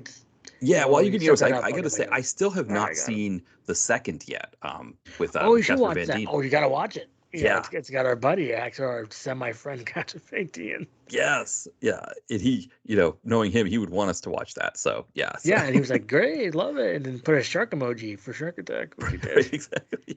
He went back like 5-6 months to put that on my page. Did he? Yeah, for the shark. Yeah. I know Yeah. he must check his tags. I think so. Maybe it popped up. Yeah. Yeah, because he seems Like, really good about that kind of thing. Like even just catching his name. Like, because I remember I posted without even tag. I did tag him. That's right. I did tag him, but I didn't add him when I posted like the meme from Showdown in Manila, where I was like, he says he doesn't want to eat your pie, but when you're not looking, he steals your pie or something. Yeah, that was a clear one. He's Right. like, "I love pie." Yeah, exactly. He got the joke. That's amazing. Right, exactly. That was so. That's my favorite. Yeah, yeah, he's great. Yeah, he's just and I mean, Showdown in Manila, he just completely steals that movie from Nevsky. It's like he's just you're just like, why is this not Casper Van Dien's movie? Why is it Nevsky? Like, what is Nevsky I know. doing? And Yeah. man, we all love Nevsky for his, what was that movie you watched with him? Oh, Red Showdown Prophecies. I was thinking Red Prophecies, actually. Yeah, I was yeah. thinking of the Western one. It was like Oh, Gunfight in Showdown. Rio. Yes, I just reviewed that in the site recently too. Yeah, Oh, you did? Okay. Gunfight in Rio Bravo. Yeah, Isn't the sequel out or coming out really soon? it's coming out soon. Yeah, I think Yeah. it's in post production. So it All should, right. and that one's got Rothrock and Don the Dragon. So I think, Oh, yeah, that well, could that's be a podcast for you. I agree. I think that's going to be a good one when it comes out finally. So we'll keep our eyes out for that one. Oh, That's, absolutely. Because yeah. we've been dropping some Nevskys here, so it's like. Yeah. Well, if it's got those two, I don't think we haven't done any Wilson or Rothrock yet in this series. So No, we've, no. previous episodes, if people go back, we did top five. I don't remember. So I think top five Rothrock was definitely on my pod. I can't remember if top five Wilson was my pod or your pod. I have to remember. I have to Yeah. go back in time. It might be Yeah. your pod. Yeah, I think it might be. I think you might be right that we did. We've done a I'll lot of double those. We've done a lot of those lists on both of our pods. So it's Yeah, I like know. if you go to our you should be subscribed to both of us. So yeah, and Subscribe today on iTunes and other pod catchers. Yeah, We're doing that before we do the movie. one thing Rich Haas mentioned to me is that my podcast, I'm sure yours is the same, is on Audible on Amazon. So if you're someone who Audible. listens to audiobooks, because if your podcast pushes to Amazon Music, I guess is what it is. Because I know mine is on Amazon Music. It goes to Audible as well. So for people who listen to audiobooks on Audible, hey, you listen to a book while you're commuting. You listen to our podcast while you're commuting as well. You don't have to. That's You don't have amazing. to fire it up on Spotify specifically. I mean, it's kind of hard to listen to an audiobook while you're driving because it seems kind of distracting. Yeah, Like, what if I'm you more want of to a hear Christian podcast- Slater read something? I'd just be distracted. I would never go anywhere. Exactly. Yeah, I do the podcast for me, like, because it's so the only time I don't listen to podcasts is if I'm walking on the street in Philadelphia or if I'm on the subway, because you have to be alert to what's going on. So it's like I don't want to, But when I'm working, especially when I'm not having meetings, I'm just doing sort of admin kind of stuff. Podcasts are perfect. Like they're just great to have on in the background. I'm gonna have to listen back to some of your Marvel ones. Yes, yeah, the MCU. Yes, I'm finishing that one up in a couple weeks. So the week after this one here, it's gonna be next week. Will be the as well for you, list because you're recording this, it'd actually be in Right. 2 weeks. But for people that are listening, That's good. yeah. But you should probably go to Mindcage. So Right? yeah, so for Mindcage, I'll do a quick synopsis of Mindcage. Well, before you do, I mean, not to cut you off, but before you Yeah. do, you gotta love the classic Lionsgate theme that Yes. popped up. And it's Yeah. like, oh, good. It's like, Yeah, it's almost like you feel like you've rented something, right? Like you've got Yeah, the DVD exactly. from Netflix. It's almost like you're Exactly. yeah. Unfortunately, no But you- trailers. It would have been nice if we had some No, trailers. what movie did I watch? I forget. It had the Lions. It was a Lionsgate movie, but it didn't have the logo. So what I did was I looked up the logo, played it, and then I watched the movie. Okay. It's like, because it was a Lionsgate release. It's like, hey, where's my? Oh, it was Mojave Diamonds, I think. That Oh, movie with yes. Quentin Rampage Jackson. It's like, where is my Lionsgate logo? Right, exactly. Dun, dun, Yes. dun, dun, dun. And I will say Yeah. just quickly before I get into the Oh, please. Yeah. so Rothrock was on my podcast. That was It uh, was. March of 2020. So I Wow. don't see Wilson on here, so I'm assuming Wilson is your podcast. So Uh, but you go to the archives, the March of 2020 episode. Man, when of course I just yeah, I completely. remember doing that now. It's Yeah. Donnie or Karate Apparel or something. That's It's right, like, right. That makes yeah. sense. That I mean, it was those early days of the pandemic where we were kind of just, everybody was podcast. We were doing kind of more stuff, but it was like I think we we were did like 500 podcasts a week. right, exactly It's like all we do right. is sit around and do podcasting. Well, at least Right. we have a lot of product, Yes. And of quality, of course. we were doing a lot of lists at that time. That was like a lot of Yes. like, I think we did a couple that weren't lists, but for the most part it was like top fives. It was like, kind of going back and forth on each other's top fives. Yeah. Well, still, I think those are still good today. Yeah, well, 4 years on. those top fives, I think people can go back into the archives and see those on both of our podcasts because you're right. Like they don't it's not like Rothrock has not had it or Wilson, they haven't had new movies come out that Ah, good replace point. anything in that top five. So Yeah. if you're looking to get into Rothrock, looking to get into Wilson, pretty much kind of every name that we've done these top fives on. I think if you're looking to get into those stars, I mean Gary Daniels, we did a Or top five Richard on. Norton. Richard Norton, yeah. Yeah. So you should go back and look at those top fives because they're gonna they really don't change. So it's not like Oh, yeah. I that's a mean, good point, actually. yeah. I mean, can you imagine Wilson putting out a movie that would be better than anything in his top five I of would stuff? love that, but I don't think Yeah, it's going to happen, unfortunately. yeah. But, we got to go to Mindcage, right? Yes, Mike Mindcage. is. Oh, So, yeah. So, yeah, so please go again, ahead. and again, spoiler alert, because we're Yeah. we're gonna cover the ending here. But so what's going on in Mind Cage? We have a killer on the loose who is when the killer kills people, he poisons them and then like dresses their face and body so they look like angels from popular like Renaissance paintings. That's essentially what it is. And this killer is a copycat killer of another killer known as the Artist, played by John Malkovich. Yep. And so Malki on the Skids is here with great He's back. hair. Yeah, Oh, look at that his hair. I called him Lazy Lecter. yeah, Yeah. exactly. The hair is fantastic. Yeah, it The is. voice is very similar to his voice in One Ranger. Oh, I Um, thought he had more of his Malky voice in this it was one. more Malkovich for sure. It was more Yeah. Malkovich here for sure, which was good. Yeah. So we have a detective played by Martin Lawrence who was like This is amazing, by the way. That's right. amazing. Yeah, it's absolutely great that he's in this, and he Yeah. he was on the case that brought Malkovich down the first time, and so he's not happy about this. The fact that we have a copycat killer. Also, he's a real jerk to his partner. His partner is played by her name's Melissa Roxburgh. She's Roxburgh, I think it is. Yeah. Roxburgh. She is a poor man's Radha Mitchell, or a younger poor man's Radha Mitchell, I guess is what you could It was funny. say. I put poor man's Monica Potter. Yeah, It's like, yeah, right. That's another one too. Right, that's good. which is Like, also she's the poor man's Julia Roberts. yeah. So it's like, so, Yeah, exactly. So yeah, and so they're kind of on the case, and they have this idea of doing the whole Silence of the Lambs thing. Turns out that Melissa Roxburgh's character, she actually has in her past, she's like a minor in psychology or something like that. She's got some kind of psychology background. Her name's Mary, so I'll refer to her as Mary from here on. She goes into prison and talks to Malkovich, the artist, to try to get clues to find out like who this real killer is, and so. Then we get set up with our red herrings. So could it be Martin Lawrence? Maybe he's gone off the rails and now he's the killer. Could it be Mary's husband, who used to be a priest? He could be the killer, perhaps. We don't know. At the same time, we've got our man Robert Nepper is he's back. yes, and he's not playing a Eurotrash baddie. He is playing a small town sheriff, or like I guess like a medium sized town sheriff. He's got the goatee. He's got the gruffer voice. Yes. Yeah. Yes. I mean, Nepper, of course, he's from Ohio, so it's not like it's a stretch for him to play characters like this. But it is fascinating that for somebody born in Ohio, I mean, it looks like he says he was grew up near Toledo, Ohio. He is one of the best Eurotrash baddies that we have in the business. And it's funny because if you watch Transporter 3 with Jason Statham, Yeah, Nepper is the bad guy. yeah, And he also Nepper mentions Donald Trump. right, I was like, right. it's like, here we go again. It's like, Yes. Yeah. if you're, I like Transporter 3, but I don't know if you've seen it recently. Yeah, oh, it's been a while. Yeah, Okay. yeah. Talk about quick cuts. Yes. Get some Dramamine ready. It's almost as bad as the Ready to Go video.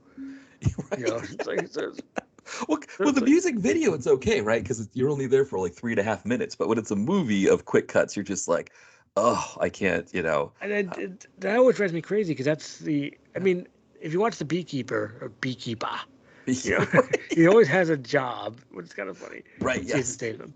Yeah. But it's kind of funny. Transporter, beekeeper.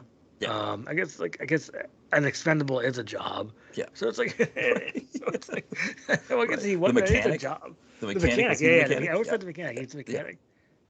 Which is a good movie. I think I like the mechanic remake. Yeah.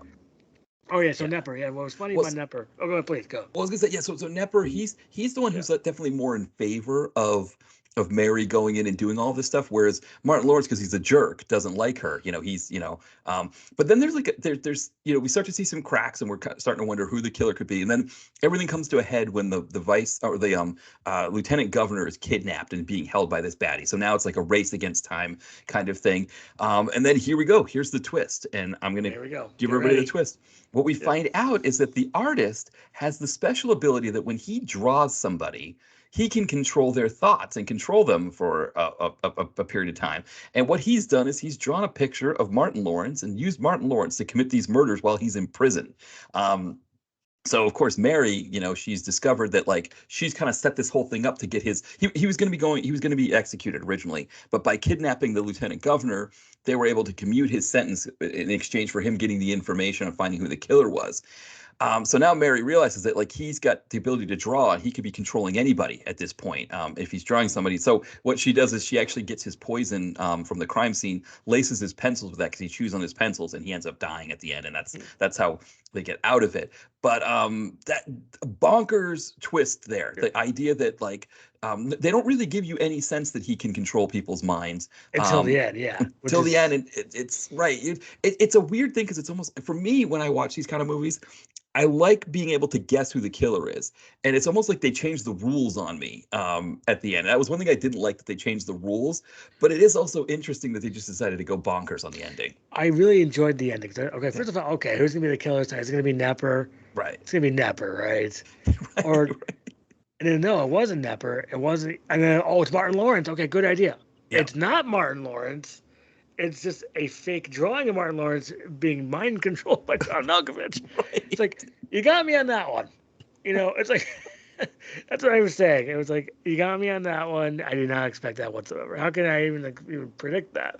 Right. It's like, Right. You can't see that coming. You can't no, see it it's coming. impossible. Well, no one can. It's like, Because they haven't put to they never they give you little breadcrumbs that could be the idea, right? Because he talks about his partner who killed, who set himself on fire at the end, right? And so we think, well, oh, maybe there's this thing where Malkovich is able to convince people to come over to his side and commit these murders, and so maybe that's the idea. I thought maybe what it was that the friend was going to come back and they were going to like get this reveal of this guy with like all burnt face and everything who was the I was killer. thinking that too. Yeah. And then it's like, and I was like, well, I thought it can't be Nepper this time because he's always the bad guy. Right, exactly. And it's like, and I will say the thing about Nepper. So when I was typing in my notes for this movie, sometimes you have autocorrect. Mm-hmm. So I was typing in that Nepper's back and he's not Timothy V. Murphy. Right. Court case still not settled. Still in still. What's gonna happen to that court case? Oh my goodness! Yeah. But it typed Murphy, but before it did Murphy, it did Mouthy. Right. So it's like Timothy V. Mouthy. It's like so Timothy V. It's like. I thought that's hilarious. So I had to write that down. It's like Timothy Mouthy. It's a long time in the courts. Well, we'll see. Maybe I'll check on the. Maybe amazing that actually went to the Supreme Court by accident. Right. Timothy V. Murphy. That would that would be the best. They're like, what's going on here? Who's Well, there is no. It's Timothy. It'd be so funny. Yeah, to see it on the docket. It's like right. You got Trump or Aldous Trump like Amy Coney Barrett. Yeah, he said it just like that. It's so funny. Okay, but yeah, then in my other notes, which I will say this, I actually did like the movie a lot. That's part of my last notes. But here we go. So, if this is such a '90s idea, it's good to have these serial killer thrillers to come back. And this came out in 1998. between 98 and like 2000, maybe even like 97, it would still be a huge hit. Because you Yeah. still got Martin Lawrence. Martin Lawrence was kind of a big name back then, and Malkovich. He was Yes. coming off Con Air. Yeah. You Oh, it's like they wouldn't have put Martin Lawrence there in the 90s. They would have put Denzel Washington and that's true. Malkovich. Yeah, But I if this mean, came like out in if the Martin Lawrence 90s. wanted to stretch for one day, Yeah. which he kind of, it could have Lawrence been would a have had a hit. smaller part. He would have been like the smaller part. Yeah. They would. That's Yeah. true. Yeah. And it was kind of so Martin Lawrence. Yes. We get a lot Okay, there. let's talk Martin Lawrence for a second. Martin, but just like That was the first thing. Whenever I see him, that's the first thing I think is Martin. One of the best theme songs Martin ever. is Yeah. like he's older. He looks a little heavier. Yeah. Yeah. Um, and then he he doesn't say the words right. Right. So it's like, Yes. Yeah. so So go ahead. the best is Mary, right? Because Yeah. he pronounces it Murray, Yeah. and that just reminded me, like when you used to watch Maury Povich, Yes. back in like the 2000s, they would all call him Murray instead of Maury. And Yeah, I I love that. remember Yeah, Mary. Tumblr, somebody did like there was somebody who like in the early day in the heyday of Tumblr, somebody had like a Maury Povich Tumblr, and they would always like when they would quote the people say, like Murray, I know he's the father of my child, right? And they would write it as Murray every time. I think somebody gave them a hard time about it because they were saying like the person was like maybe like making fun of the black scent kind of thing. But it was Right. more just the fact that I think people thought his real name was Murray. Like they Yeah, I don't thought, think it's like a race thing. I think it's just like yeah, Maury is a weird name. right, So right, it's like so it does sound like Murray if you say it weirdly enough. I mean, like right. yeah, Murray. Yeah, because Yeah, it sounds like it. yeah, So it's but like, I think the way like he was saying Mary sounded very much like Murray. Like so that was like it just that'd be reminded me of great. that. I was like I would waiting for him to be like, I ain't the father of her baby. I would love that. It's Yeah. like DNA results say you are not the father, and they go like, and people, yeah, Right, the dancing. The yeah, best part about those Maury like yes, things was that the dad would either be dancing across the stage if he was the father, or if he wasn't the wasn't. father. But if he was the father, it would be like this kind of like stoic, like sitting there like, all right, I'll be a man, I'll take care of my, Yeah, whatever. yeah, I'm Yeah, gonna step up and be a man now. It's exactly. like, but There's it's such that, a and there's also hilarious the thing like the dichotomy. crowd. I don't think the crowd ever once booed when they show the picture of the baby and the picture of the dad and or the suspected dad, the alleged dad, and they'd be like, and the mom would be like, "Doesn't he look? Don't they look the same? Look at the same eyes." And like the crowd would always cheer. Like you never heard the crowd be like, "No, that doesn't look anything like him. No, they don't look it," because it's like they're babies. Like what do babies look like? Like they don't. It's like They're just babies. right, Sometimes you might get something, but I mean, right, like they're mostly just babies. They have to yeah. grow a little bit. Yeah. It's like As I decided, my friends and I, we used to play a drinking game, the Maury Povich drinking game. And so I would DVR the paternity test episodes, and you'd have to take drinks for certain things. Like if, again, if like they said the baby looks like the father, and then like drink twice if the baby doesn't look anything like the father, those kinds of things. But then you have to guess if the dad actually was the father or not. And if you got it right, you could hand out drinks to people. And if you got it wrong, you had to, drink. You had to finish your drink. And so I remember one of my friends was absolutely horrible at it. He just like he could never guess properly, and he would just get wasted, the whole time. it's gonna be an But excuse.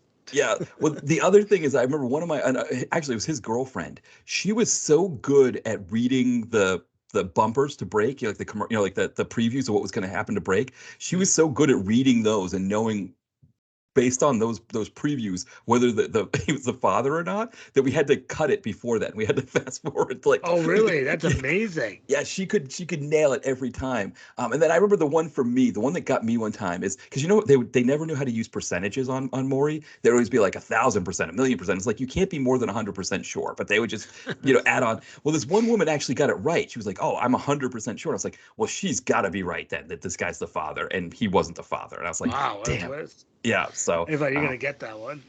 exactly. I thought for sure because she understood percentages that she would know who the father of her baby was, and that there's no correlation between understanding how percentages work and knowing the paternity of your child. So, yeah, one lesson that I learned in that game. But yeah, so yeah, I complete aside on Maury Povich, but other Yes. things that Martin Lawrence said in this. So I think one of them was compass. I can't remember how he said Yes. yeah, campus or compass. Compass, I Yeah. think is what it was, Yeah, right? it was Compass. compass. It's like Yeah. compass. He said it. Wait, compass? Wait, what? Cold Compass? compress? Yeah. Right. So I thought that was odd. His performance is odd all around. Right. There's something. Well, maybe that's the twist in the movie because he's being odd. Maybe, Right. maybe he's controlled the whole time by Malki. Right, exactly. Well, the But other thing that's interesting about this is because with the sense we get, we realize the fact that he's needing coffee all the time and like taking pills and stuff is that Malky's keeping him up all night committing these murders, right? Because he controls his makes mind. sense actually. Yeah, so that was like one of those hints that but it's a hint in a different way. Like I think the mind control thing, I would have been okay with the fact that he was just brainwashed by Malkovich. I would have been okay with Yeah, that, but the mind control. You didn't expect that, and I will say, because I thought when I was watching him be on pills and drinking, I was yeah, like, wow, this is every cliche in the book. right, It's just like right. that I wrote down. It's like, wow, you're just going for it with the cliches. But oh, okay, now I get it. Yeah. And then it made me think of another movie very similar. It's called Hangman, Hmm. and that's Hooah, Al Pacino.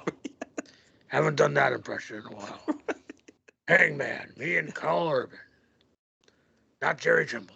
But and have you seen that? It's just a serial killer movie. No. It's very kind of like, why is Al Pacino? This came out, I don't know, maybe like 5, 6 years ago. It's like, why are you in this? That looks It was getting close to 88 minutes level. It's not that bad, but Yeah, but it's got Carl Urban in it as well. Looks like yeah. it's yeah.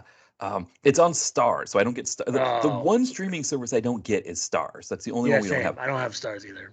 We're thinking about getting rid of AMC Plus because for Christmas the reason why we had AMC Plus is my wife does Mad Men and Ah, the series was on sale on Amazon for to buy the digital copies on your Amazon oh, account. digital copy, not DVD. Not Okay. a DVD, right? So I just bought. It was like $35 for the whole thing. So I bought them all for her for Christmas, and so now it's like I've got like 3 movies on AMC Plus. Like one of them is VFW. I have to see that one at some point. Mm.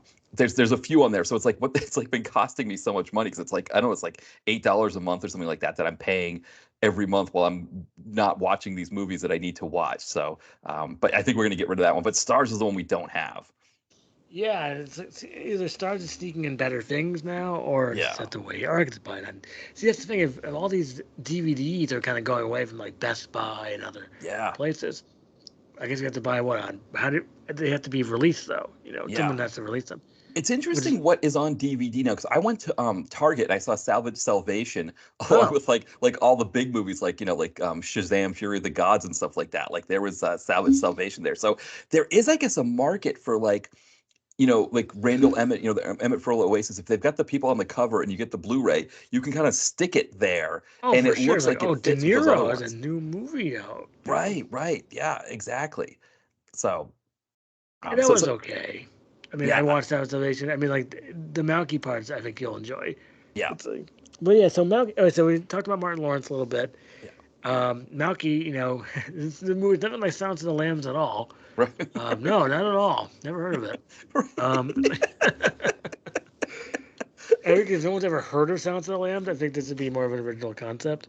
Right, It's like, right.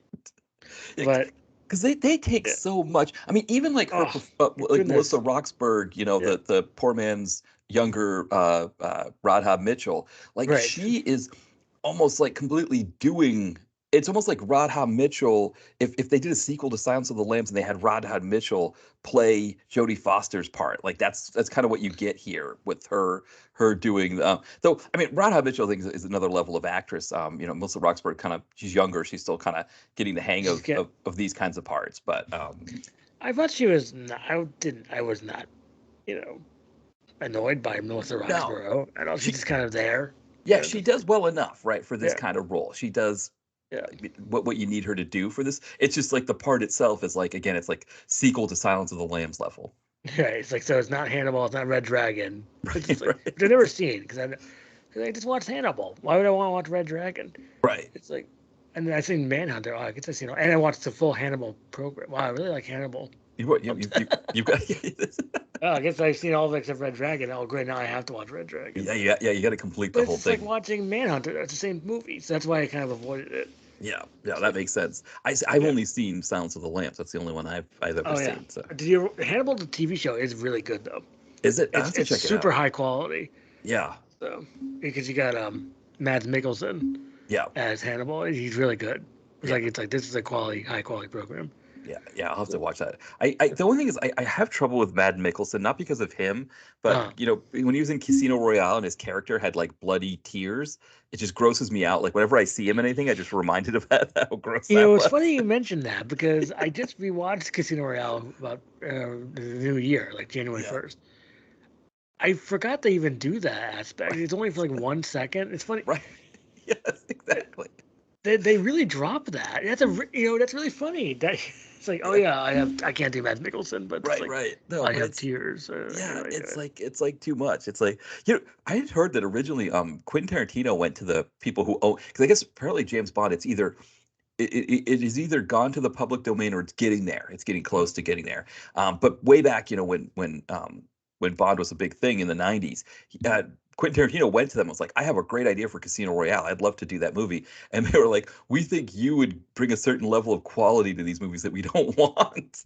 Uh, So, it's like, I think most Bond movies are pretty quality. yeah, I mean, like look at Skyfall, look at yeah, Casino Royale, look at I like Quantum of Solace. I know people don't yeah. like it, but Is that I the don't one? know. Is that the one that has Olga Kurylenko? Yes, Yes, that was. Yeah, I like that one as well. there's They're nothing wrong with good, that like big movie. budget action movies, is what they Yeah, are. Yeah, exactly. And they're not really that dumb. So right, it's like, so it kind of keeps your intelligence intact for the most part. right, I didn't exactly. see this newest one though. I just kind of forget about it. Yeah. Uh, Did it come out uh, during the pandemic? I can't I think remember. it did or Yeah, something like that. that's what happened there. Yeah, because I mean the Roger Moore ones are like those are like the goofy fun ones where it's just like you're Yeah. just like it's almost like the Casino Royale ones. They were just like we want to do the exact or the Roger or the the oh, I can't think of his name, Craig uh Daniel Craig's. Daniel Craig. Yeah, I always call Yeah. him Roger Craig, who was the Oh, the one he's the wide running back. stance. Yeah, oh Oh no, wait, that's the other guy, that's another Craig. Larry Craig, maybe. I don't Larry know. Craig. Yeah, That's right. No, and Roger there's Craig was a Jenny running Craig. back for But the like, 49ers. That's right. Was it Larry Craig at the wide stance? He was like a senator from congressman. Idaho or something. Like, Yeah. I have a That wide stance. Like use the yeah. bathroom at home. Right. Well, It's not only like, was it a wide stance, but I think he was also reaching under the because somebody made a video at that time, like a viral video of like acting out like how he described it. And I think he not only was doing the wide stance, but I think he was actually reaching into the other stall with his hand. uh Um, oh. yeah, can you imagine if you're sitting in a stall, like like you're traveling or something, and it's like you're just like, first off, it's like, well, I hate that I have to even go to the bathroom in this stall right now, right? That's a Like it's good just like point. I just wanted Yeah. to hit the urinal and go, but all right, so I'm like sitting here hoping to get this all over with as quickly as possible, and now some guy's foot and his hand are coming into the other stall next to me. It's like the absolute nightmare that you just wouldn't want to experience when you're in that That's true. That's what situation, people like, and it's Larry Craig's. It's like, right? oh no. It's like, Exactly. A senator, come on, get out of here. yeah, get out of here. Get out of here. I know this is the senator's hand and leg. I Right, know which one this exactly. is. This is Larry Craig's. Yeah.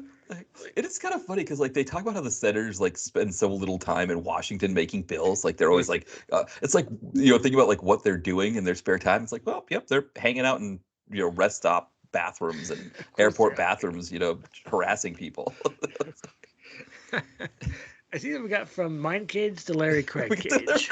yes, exactly. So Like, so Malkovich as Anthony Hopkins slash Mads Mikkelsen. yeah, Um, exactly. with the hair of like Jerry Garcia. Yes, Um, that was amazing. It looked pretty good on his head. yeah. It's Well, like, there's one scene right where after he gets arrested when he's being interrogated by Martin Lawrence that he has braids in it even, which is yeah, great. that was amazing. And I love that scene with Martin Lawrence. They're like, just the idea of Martin Right. Lawrence Yes. interrogating John Malkovich is amazing. And that's hilarious to me. It's right. It's It's like, it's one of those things that again we talk about, like I always talk about with Righteous Kill, always going back to Righteous Kill, but the idea of like when the medium of movies was invented in the late 19th century, early 20th century, of all the things we could have gotten that we wouldn't have expected to get, Martin Lawrence interrogating John Malkovich in a serial killer thriller kind of movie is the one thing that you wouldn't have expected. You didn't know you needed it, but you it's needed it. exactly, and that's why this movie is actually a recommended movie because Right? there's something. We just said this. The twist is wacky. Yeah. You can't. I cared. I mean, Yes. you gotta fall into that kind of '90s, vibe of like watching Kiss the Girls or Along Right. Came a Spider with Monica Yeah. Potter. Yeah. Fake Monica Potter or real Monica Potter, Right. real Monica Potter, Right. not fake. Exactly. Not the, Yeah. right. It's Right. the real one. She's in it. Because that's a good point. Because that's what Melissa Roxburgh's doing is she's a poor man's Radha Mitchell, but she's trying to inhabit this space between Jodie Foster and then, like you said, like Monica Potter or maybe even Ashley Judd, I just right? picking Ashley Judd, yeah. Yeah, she's inhabiting this space that's kind of in between all of those, which is, yeah, it is really interesting. And it's also interesting, like you said, that it's Martin Lawrence when you're looking at this sort of kiss the girls thing where you get like, I said Denzel Washington, but I mean, Morgan Freeman obviously is like a level of actor that's like well beyond Martin Lawrence. And, I mean, Malkovich, like you said, would have been the baddie in one of those movies. Oh, for sure. He would have been yeah. like in Kiss the Girls or something instead of, I won't say who the killer is in Kiss the Girls, so I won't Right. give it away. But maybe look at the cast list. Yeah. See maybe a kind of a name that you would recognize. Right, exactly. And you'll see who it might be. I mean, Kiss the Girls is another TNT New Classic that I again, it's one of those ones that I don't think I saw from beginning to end, but I saw it in pieces over, like that's how I watched that. Watch it's like a perfect movie to watch in the afternoon. Yeah. At any time. So like 12 to 3, as I've been saying in the last podcast did with Brett. Like that's a 12 to 3. Yeah. You can push and then it's done around 5. All right, you can have dinner time. Yeah. Well, because like, there's a thing with these movies where you think about like on a Saturday, right? Like, depending on what your Saturday looks like, sometimes like I know for me, obviously I don't have any kids or anything, but like for example, if I'm visiting my family, sometimes like I'll go with my mom maybe and run some errands or something like that just so I can get out and do some stuff. But a lot of times with my siblings, right, they've got kids, and by the time they like get the kids going and everybody ready to go and whatever, and they bring them over to my parents' house for me to see everybody, it's usually like you said, like 3:30 sometimes, like that. And so you've got that middle part of the day, and obviously it's not just me visiting people, but when you've got things going on, it's like there's that middle part of the day where if you're going out at night, if you're having guests or any of those kinds of things, where you've got time to kill, unless you've got to do cleaning and stuff like that. But even sometimes with cleaning, sometimes you can have these things on, like you're folding laundry or something. Like there's that period of the day that you just got to kill time, and these movies like fit that. Yeah. Oh yeah, those Morgan Freeman, even Mindcage, Mindcage fits in that. I think Mindcage is a perfect 12 to 3, like you said, a 12 to 3 Saturday movie. It is, once this movie's done, then you can hop in the shower and get yourself ready to go and do whatever you're going to do. Because I think I watched it in the afternoon because I think we were kind of snowed in here in Connecticut. Oh, that's right. And I didn't have much to do. It's like, well, might as well watch these Malki movies. It's like. I did it overnight. I do a lot of these movies that, like, because we were talking, so just to give people an idea, like a lot of times Ty and I will talk about the movies before we watch them. And One Ranger, I tried to watch it twice at night and fell asleep both times watching, because I finally, what I did was I think it was those snowed in days. Sometimes when I go on my breaks at work, because I work from home, I'll go for a walk, and being snowed in, I couldn't go for a walk, so I ended up watching the rest of One Ranger on my break. Perfect. Yeah, so it worked out there. But you're right, like a snowed in kind of thing. This movie fits that vibe there, and it really feels like it would be like a cable, like a TNT kind of movie. That's what they must have been going for that. I think because I think they succeeded. Yeah, it's like. Because there's a lot of beats you have to go to. You have to keep it moving, really. Which I thought it did. I don't think it's slow. I think there's some slow moments overall. No, it's again, really. it's 93. What is it? 95 minutes, 96 minutes. Yeah. It does on some levels. It's like it gets a little repetitive because it's just sort of like you keep having these murders, and the interactions between Malkovich and Melissa Roxburgh are not. They're kind of we've seen them so many times before, and so there's those kinds of elements where you're just like, okay, I've seen this. But I kind of put my hands up. It's like, all right, okay, I'm ready for this. Right, those. But in that sense, I think it's actually a good thing because like the one thing I think about the plot twist that being so bonkers, I don't know if you can hear the sirens going on in the background. Oh, it's funny because sometimes you have sirens, sometimes I have sirens. Right, that one just got really loud. Wow. Yeah, I should be muting or whatever, but it's all right. They went by, that? but you mean do you mute the microphone? My microphone because of the sirens, yeah. But I just do that. How do you? Oh, I see it now. I'm not gonna mute it right now. On Skype, I do it on Skype. I'll hit the mute button. I see that. Yeah, Taro M. I see. Yeah. But one of the things about this twist being so like completely bonkers is that there aren't any breadcrumbs that you would miss if you weren't fully paying attention. You know what I mean? Like a lot of times it's like when there's like a killer and it's like somebody that's in the movie and you see, whatever, like there's breadcrumbs that like if you catch it, if you're paying attention, you know who the killer is when you get to the end. This doesn't have any of that. So you can kind of be a little bit less present for this movie That's a and good point. still It get could the be a ending. phone movie, as things Yeah. do nowadays. Right, You're on your exactly. phone, you're playing Toon Blast. I mean, that's me, but it's like, Yeah, yeah, you're goofing around Instagram. yeah. Mine is Marvel Puzzle Quest. That's my Nice. my Nice. match 3 game that I'm addicted to. Or I don't know I if I'm always do addicted to, these but it's what I'll match play. games, Yeah. like Gene Rayburn, that humongous that really weird, long, skinny microphone. Yes. And well, Richard Dawson, they always picked Richard Dawson. Well, he always had the good answers. Well, that's why. So that's why they in the later seasons they created the wheel, because Dawson was so good at figuring out what the other person was going to guess that they had to create the wheel so people couldn't. It picked the person for them, and Yeah, everybody. I no. guess he was insulted by it, and he was like, "I'm just going to do the feud now. I don't want to be on the match game anymore." Yeah. Well, that's amazing that he can read people's minds, Right, just like exactly. maybe John Malkovich in this Like movie. John Like, Malkovich, kind of. exactly. Right. And it's interesting. So this whole twist, this idea, like what happens when we find out about the twist, which is kind of hilarious, is okay, so we get to that end scene where, she has gone to she's in the lair, right? She's in the baddie's Right. lair. Yes. She's freeing the lieutenant governor. She's, doing all of this kind of stuff. And then Martin Lawrence shows up. Now Martin Lawrence is like, "Oh, I got to call this in," right? And of course he's not calling anything in. He comes back, right? He's got his gun. We discover what's happening because Martin Lawrence is speaking, but it's John Malkovich's voice. So not only does he take over their minds, but he also projects his voice through them, Which is which is also, I did not expect that, and I actually kind of laughed for a second, exactly, yes. and it's like, okay, what? How are you gonna explain this thing? Oh, they did, Yeah, really ridiculously. yeah. And he's just sitting there drawing a picture of Martin Lawrence, which is just absolutely amazing that he's just like he's got this sketch of Martin Lawrence that he's able to use to control Martin Lawrence and commit these murders. I wonder if Malky still has that in his house now. It's like, Well, he set it on fire, I think, right? So oh, they can always make a new one. yeah, I But guess you're right. Maybe it's they have funny, multiple ones. Yeah.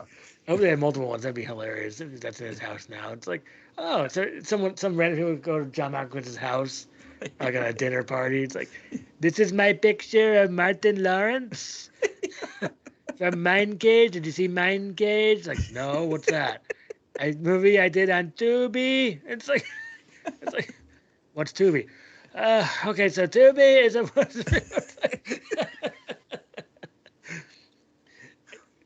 I make movies for Lionsgate. It's called Mindcage and Survivalist. It's like, aren't you a world-class actor that people love and enjoy? No. It's like, Well, because not that's the thing. anymore. I mean, Malkovich, right? I mean, other than like De Niro and Pacino, and I mean, and actually Malkovich, I mean, right? I mean, he's nominated for 2, so he's never won an Oscar, I guess, right? He's just been No, but nominated you for usually them. think, oh, John Malkovich is, oh, okay. That usually means quality.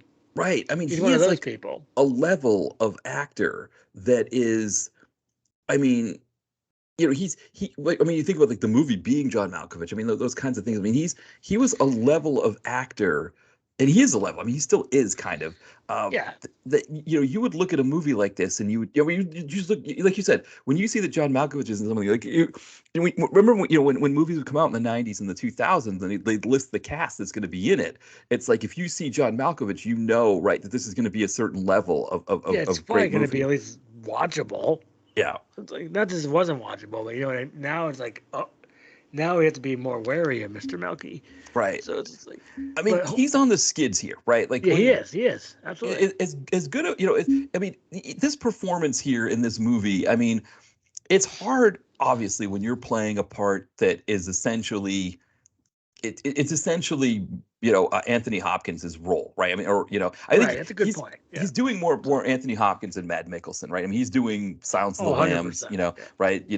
And to do that part and be like, you got to put your own spin on it, and instead of putting his own spin on it, he just does it, right? He just, almost like just goes for the same idea as those movies, which I guess is okay. I guess I don't.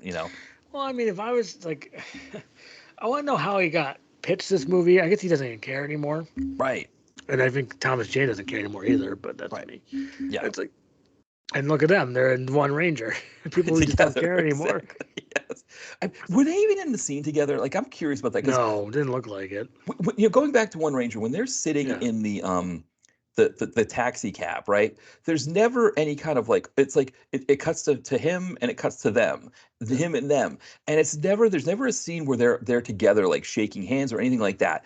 And I kind of wonder that about this movie too, like how many scenes like was he doing with, like, for example, with Melissa Roxburgh? Like there's a few times where like she's showing him a picture and they're kind of in the same shot, but I do kind of wonder it's an interesting idea. Like how much did Malkovich shoot with everybody else, and how much was it just like just get in here in this orange jumpsuit and go for it? Well, that's easy for him. Like, I only have to wear one outfit. It's like, he doesn't want to change clothes anymore. It's like, Right, exactly. he was really good in John Malkovich was Knockaround Guys, which Yes. I haven't watched that recently, but he has this weird kind of hair in it, John Malkovich. And he has this cool line. He's like, what was it? I won't try to screw it up. Okay, it was, oh yeah, I have shoes older than you, kid. Tougher too. It's like, okay, that's a good line. I like that. I always like that because it's perfectly delivered by Malkovich. Yeah. Yeah. It's like, cause sometimes he has a fun delivery. That's why his voice is so important. So that's why Right. One Ranger was a dud because his voice wasn't there. Well, because you think of Con Air, right? I mean, that's one, Sigh, Anara. right, exactly. And it's like Classic. it's like I remember, like, I mean, the dialogue in that was like horrible. He's got like he's holding the bunny hostage and Nick Cage is like, put the bunny down, and it's like it's like horrible stuff, but it's them doing it. It's like, Nicolas Cage and John Malkovich doing it, and you're kind of like, okay, all right, I'm this, like Con Air. I don't know if Con Air works if it's not those guys just doing. That's a great point. If there was no Cage, no Malkovich, I guess you can kind of lose Cusack, but it's like, and you can't lose Comedy though. No, right, jerking that. Yeah, yeah. But It's interesting that like we talk about Malki on the Skids. I mean, thinking about that time period, I'm just sort of like going through his IMDb because I did it originally as well. I mean, that late '90s, early 2000s period. It's not like he was leading movies, right? It's not like he was like, Malki's above the title. He's the lead guy, but it was a given that one or two big movies a year, at least one big movie a year, was going to have him in it, and it was understood that they needed to have him in it to make it a big movie. He classes up the joint usually. Yeah. So now in Mindcage, it's like he doesn't, which is that's why he's on a skid. Yeah. So it's like, because let me go back on Malki for one time. Well, I guess I can let you go. Go ahead, please. Well, no, I think you make it. We were thinking about Malki on the Skids, and it's like, yeah, he's just doing direct to video stuff now. It's amazing that I mean, I think you're right. Like, these are sort of like paycheck kind of things. Like, it's not like it takes a lot of work for him to do Anthony Hopkins in as a baddie. He just sits there with his long hair and just gives his lines. Yeah. Yeah. Because if you look back, I'm going all the way back to kind of when it fell off for old Malki. It's not looking too good around here, would be. I won't count Malcolm, guys. Kind of. I'm gonna say, what's this one? Aragon's like, okay, Aragon. Yeah. I mean, that's a big movie, kind of. Mm-hmm. And then you go, Mutant Chronicles. See, there we go, back with Tom Jane again. Yeah. 2008. Like, wait, why are you in this? Yeah. And then you have a movie. Well, then you got Jonah Hex. Yes. Right. Did you ever see that one? I haven't yet. I've been meaning to because I was looking at like movies that came out around the time that the MCU started, and it's interesting because you've got DC at that time where they're just like, oh, we got Batman, right? Dark Knight, it's Christopher Nolan. We don't need to really worry about putting out more movies, So they put out like Jonah Hex, and it's like, oh, okay, like that. Well, Jonah Hex. I mean, I gave it a really fair shake. Yeah. It's not a good movie. It's not. But there's something weird about it. Something funny about it. Because there's something wrong. Because it was edited poorly or something. Malkovich is really weird. And he has the same hair as in Mindcage, actually. Does he have the long hair? He borrowed it. He borrowed it from Mindcage from Jonah Hex. Like, let me look at my wigs. It's like, I'm gonna pick the Jonah Hex wig. It's like, yeah. Well, because what I read was it's like very loosely based on the comic book, so it's almost just like the name is this. Like there isn't as much. Which I've never understood why people make comic book movies that are only loosely based on the source material. I guess it's just to trade on the name or whatever. But like, usually the comic book is popular because the material was good. It's like, why not just go with what's there? But yeah, I guess. That's unfortunate. And then you look at this new stuff he's making. That's why he's been on the skids. You have Rogue Right. Hostage, not Yeah, very good at all. I You got Survivalist, which I'll watch exactly. soon. Yeah, Chariot. Have yeah. you seen? I think I we were haven't talking about seen. maybe doing Chariot because Yeah, he plays like a doctor, evil doctor or something. I Dr. don't know. Karn. Yeah, Dr. Karn. Yeah, that's very close to Richard Karn. You just have to put you just put Richard next to it. I love the idea of Richard Karn, right? He's still doing like ads now for like those home like supplemental Well, insurance he things or something always will like that. be Al from Home Improvement. He's just like that's him. That's him. Yeah, You know? yeah. He's just like now he shows up with the goatee and the tool belt, and he's like, you never know when your home appliances are gonna break down. That's why I say get whatever insurance, and it's like, oh, okay, all right. See, the thing is that Al from well, what happens? I've seen him Home Improvement. Al was actually the better tool man than Tool Man Taylor. Right? Was that the Yeah. joke? Yes, It's that's like, right. That's right. That's right. He was better at yeah, exactly. yeah. And then let's see what else he's made. Malki. Well, then of course, Savage Salvation, White Elephant. Yeah, Chariot. I mean, we can almost do Malki and Skids too. If we There's did, enough in here for sure yeah, because we can lead through Survivalist, which is on.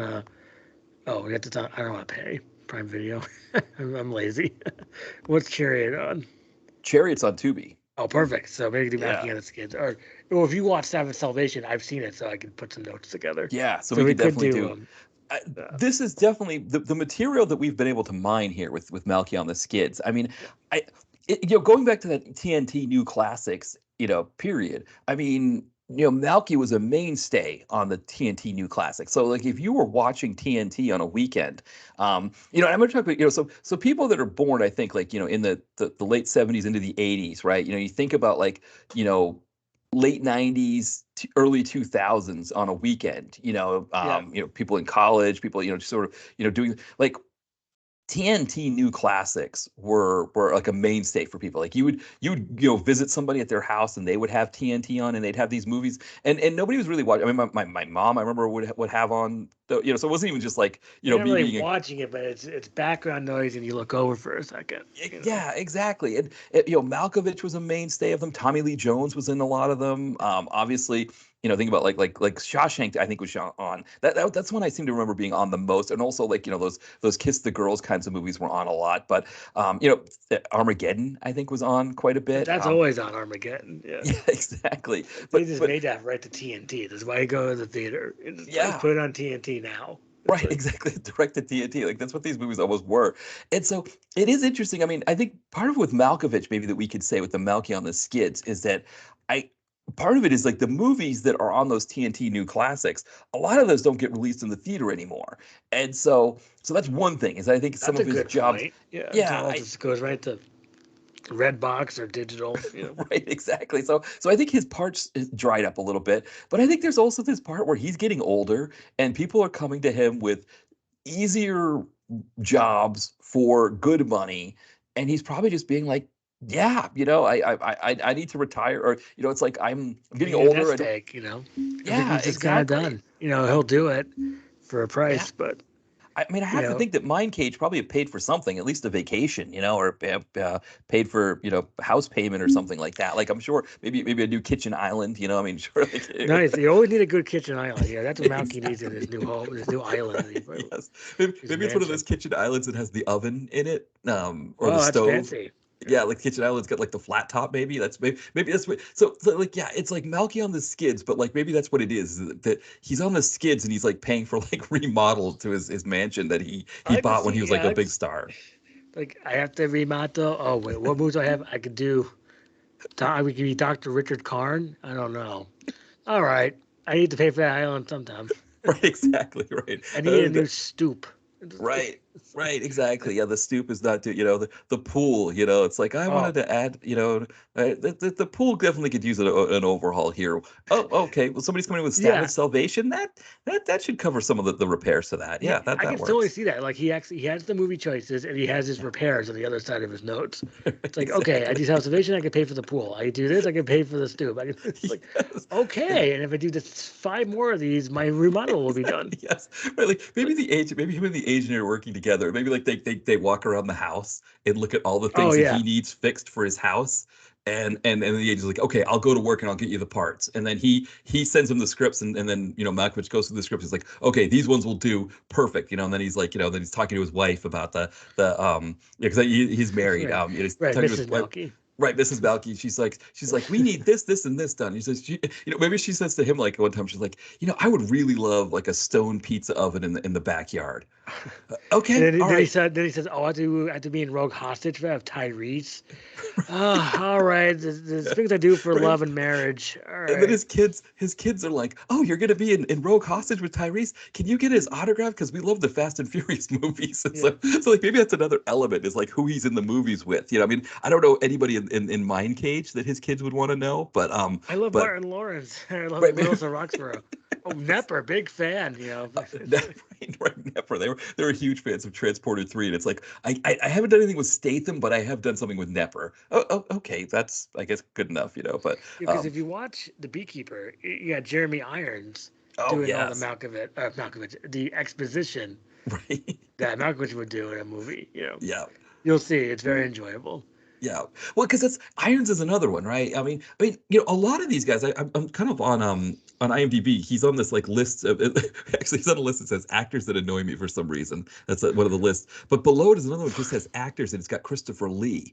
And I think that's a category that Malkovich could get into, is that sort of that Oh, for Christopher sure. Lee. Maybe even maybe not quite Ben Kingsley, but definitely like a Christopher Lee type, where you just put him in all these horror movies and all these things, and he could still be in like a Star Wars Episode 2 kind of thing if you needed And he him. still has that cachet. I see. That's Yeah, the thing. He still has cachet a little yeah, bit. It's yeah, like, yeah.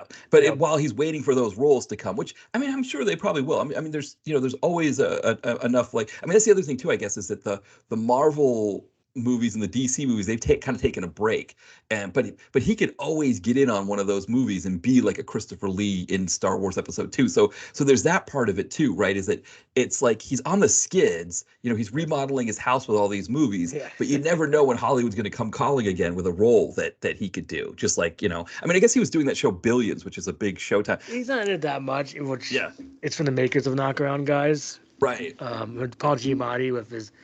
Yeah, He has two voices. He has the high pitched one or the low one. right. It's like And then the other guy, I can't remember the name of that actor that's like the star of it. you mean are you talking about why am I? Its name is Axe in the show. Why am I forgetting? Right. Why can't I think of his name? I'm pulling it up right Damian now. Lewis. Damian Lewis, yeah, Yeah. who's just like, yeah, I'm wearing a Megadeth shirt. How cool am I wearing the Yeah, Megadeth that's shirt? basically the whole. That's basically the whole show. It's like I Right. wear Megadeth shirts and I'm like Elon Musk. Right. And I will say this: the first season of Billions is worth watching. I would jump ship after that, Okay. Yeah, even I've though been they meaning have to do it because plot points.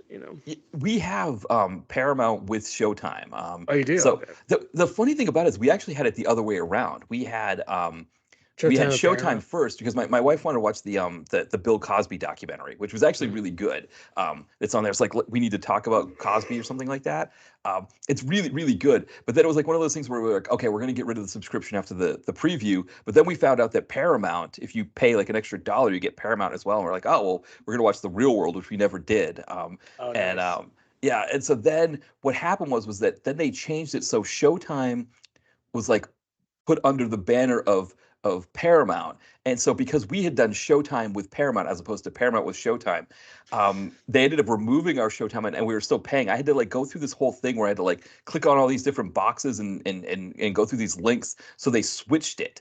And it was like one of those things where like they canceled and then re-upped. So it was like I got a refund and then a new bill. That's It's just very, very all red kinds of tapey. craziness. But it's like Yeah. after going through all that trouble, I should probably watch some stuff like Billions. You might as well watch Billions. I mean, there's a great part at the end of this first season of Billions. I want to give it away, but it's like Yeah. just to say that Paul Giamatti is very Paul Giamatti in it. It's like it's a Right. very, very well done, like kind of it's called. I think it's called The Conversation Yeah. or something like Yeah. that, but or Confrontation.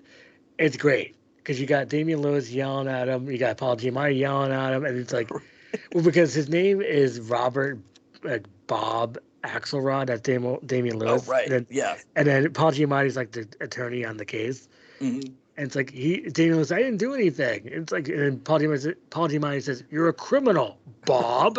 It's like the way he says it is brilliant. It's just like the extra like bit. That's what. Yeah, And he calls him I Bob. It's great also. It's like, I feel like you can't have enough Paul Giamatti. I saw oh, you something. can't. I guess he won an Emmy recently, and Oh, he took it to In-N-Out Burger with him and got In-N-Out Burger with his I Emmy, did which hear about this. Yeah, I yeah, hear the holdovers sense of quality movie. yeah, yeah. I just haven't got to it yet. He's oh so it was a movie, so maybe it wasn't an Emmy, maybe it was a Golden Or Globe or Golden Globe, I think. Yeah, yeah, he might win the Oscar. We'll see. yeah. I love Paul Giamatti, so I probably should watch it just for the Giamatti factor. I should. Yeah, I do. He doesn't usually, falter. I think yeah. he almost was on Skids once. I was gonna Paul say, Giamatti. Yeah, yeah. It's interesting with him that like he's one that like he could go skid-ish. he And could. Yeah, if he doesn't make the right roles, he can go skittish right fast. He's yeah, yeah. Because hey, he's in the movie with Martin Lawrence, Big Mama's House. that's right. That's It all right. comes back to Martin. My- I guess Malki or it's like, exactly. Well, the other Martin thing and too, I guess, Malki. with Paul Giamatti, I'm looking at Yeah, a lot of voice work for him. And on so, TV. it's interesting that Malky doesn't do voice work. You would think. I guess he did a cartoon called my 10-year-old Tom. I heard Uh, about this show on yes, HBO Max. yeah. There's a show called like The Life and Times of Tim. Hmm. It's in the same person. It's a weird. It's kind of Oh, like okay. Kirby Enthusiasm, but kind of home movies or Dr. Katz kind of animation. Oh, right, right. Okay, it Yeah, looks like it. Yeah. So yeah, like, so he is doing some voice work yeah. because I mean that's like a level of like avoiding the skids, but doing sort of like lower. Like I know like a lot of actors like to do voice work because it's like you just like show up in in your sweatpants and whatever, and you Yeah. just go to the You booth don't and have to. Yeah, exactly. You don't have to yeah, dress up. right. You just read lines and but it's like it's still like you know major work. It's still like big budget. You know big screen work that you're doing. It's not like you're on the skids doing like Mindcage and stuff like that Right. Malky would be doing without the voice work. So But yeah, I think that's all I have for my notes on Mindcage. yeah, same here. Um, So I think Mindcage. I think just to kind of sum it up, I think from yeah, both of us here, this one will bring you back to like those late '90s, early 2000s for serial sure. killer thriller Yeah, kind of movies that are great on an afternoon to killing time. perfect. Exactly. Yeah, yeah. So, and I think One Ranger, I think when you're looking at Jesse V. Johnson, I think it's more of a miss, and there are other ones that you could do before it. Like, so depending on what you've seen from Jesse V. Johnson, if you've seen all his other stuff and you just want, you need to watch another one, Go One right Ranger, ahead. You know. yeah, you got to complete the whole thing. But there's definitely some Jesse V. Johnsons that you should watch before One Ranger. And I guess before we go, we actually have our next two movies set up, right? Yes, yes. So we So have Assassin, yeah, right? so back to Willis. We'll be back to Willis next month when Yeah. we get Yep. yeah. And of course, then I'm excited for this one, which is The System, the Yes. Tyrese movie we kept talking about. It's Yeah. finally on Hulu. It's like, I think I said like it's on Hulu. I messaged you like 2 seconds later. Yes. I couldn't go on the message thing fast enough. It's like, well, I'm Yeah. hoping it. I'm worried about it a little bit, but as long as the Pivs, delivers, I'm all about the Pivs in this one. Yeah. And Well, Terrence Howard and Little Yachty, we don't, one of those folks. right. Yeah, Yachty. Like I guess it's like a small boat. Is that what it is? Yeah, I guess he's a Little Yachty. I guess Yeah. he's. I don't ever heard any Little Yachty raps or No. Little Nas X. There's a lot of littles. I wondered how much of that stuff we've heard just by people driving by in cars and Oh, that's a good point. You hear it for like 1 second, like it's kind of loud. You should turn it down. And it's like an right. old person, but it's like, well, Well, don't you want to hurt your eardrums? You do get older, right. Well, it's funny for me. It's like when it's like the new rap where it's like all the auto tune and it's like kind of the Yeah, mumble auto tune thing. I'm just like, oh, this is horrible. But then if it's something from like the '90s or 2000s that I recognize, I'm like, oh, I like hearing this. This is good. because it has that better quality. It's like, yeah, I know exactly. I think I hear that. I think I heard. Wasn't ready to go. It was one of those type of songs. Yeah, It's like, yeah, oh, it sounds. Oh, I think they played some Oasis at Stop and Shop. yeah, It's like, oh, it's yeah. pretty rocky for Stop and Shop. It's just Right. like you just never know. I always want to know what's on there. That's Yeah. my dream to see what goes on at Stop and Shop. Yeah, What I wonder if like they have like deals with like places like Pandora or Spotify, and they they just must have like something. it's like here's your shop or whatever, your shop Here's your rock shop thing. rock. Yeah. Yeah. I mean Well, CBS is like or Rite Aid too, like the way that they mix like old and new stuff, and like the new stuff is just like you hear it right away and you're just like, I need to get out of line. I that's a can't good get point. Because we're used to this good stuff. You yeah. got your uh, you got your tonic, you got your Right. Dokken, Yes. you got more tonic, new radicals. Yeah. Well, I'm like trying to think people top of my head. It's like, well, even like if I hear like Mr. Broken Wings, yeah, it's not a great song. I mean, it's kind of ridiculous, but yeah, it just sounds good while I'm in line, and it's like exactly. You kind of pump take your, the yeah. right Go ahead, broken please sing more, sing wings, more. right? Yeah. Exactly, yeah. And learn to fly again. And it's like, oh, do I have everything I need here? Yeah, okay, this is good. It's like almost like it resets my brain, and I'm like, I okay. Oh, I didn't get everything on my list. I got to get out of line, and it's like, but it's like, thank you, Mister, for helping me with that. Thank Whereas you, if it's Mister like Mister. like the fifth train song, which I guess Mister, he has a song where he's like, thinking about Mister or whatever. But Oh, it's the like Soul Sister thing. right, Yeah. exactly. It's like, the fifth train song where he's like singing about some woman that's like quirky, and how great and it's like with the train voice and everything. And I'm like, okay, all right, how this thing didn't end with Drops of Jupiter, I don't know, but it's Well, somehow that's they all we got this had at the time. right, I exactly. think if they came out today, train. I think they would, leave the tracks a lot Right, faster. exactly. But it's like So, somehow they kept that thing in service for a lot longer than anybody they got really should have. lucky. Yeah, It's they like made it work in the new music environment. But then you get like the ones with like the female singer who sounds like she's like having trouble, where it's like she's like forcing the lyrics out, like she can't sing, and is it's like that really kind Olivia of bland. Rodrigo? Because I'm not Yeah, falling for that. oh, not even. I was thinking, well, yeah, it could be. I don't even know who the singers are. It's just like this woman Oh, who's just, it's like it'll be like this female singer who's just like, and it's like, and yeah, I it's know. like, What the hell is and then that? like there'll be like these strings playing in the background, all this stuff, and it's like, I'm gonna fall asleep in the store if you keep playing this. Like I just, Because if I you can't. play exactly, yeah. Go ahead. Yeah. Or then there's these ones that just like they just keep repeating the same thing over and over again, and it's like there'll be like one line in the song, and they just repeat it over and over like the same like looped music bed kind of thing, and again, it's like how is this popular? Like how is this good? It's like, but hey, I don't get everybody, because Mister, you can sing your own lyrics too. It's like, take these broken wings. right, Do I right, need to buy more stuff at right, CVS? And right, I don't. So I'm all set. So it's like you can't do no, that today. I mean, of course, no, insert Dua Lipa song I'll sing later reference. Well, I'm running out of later. So I right, guess I did hear Houdini hmm at Goodwill yesterday. It's like, oh great, I was getting stuck in my head all day, and it was. It was yeah. just like, I've started Shazamming things. I was like I hear this song so much.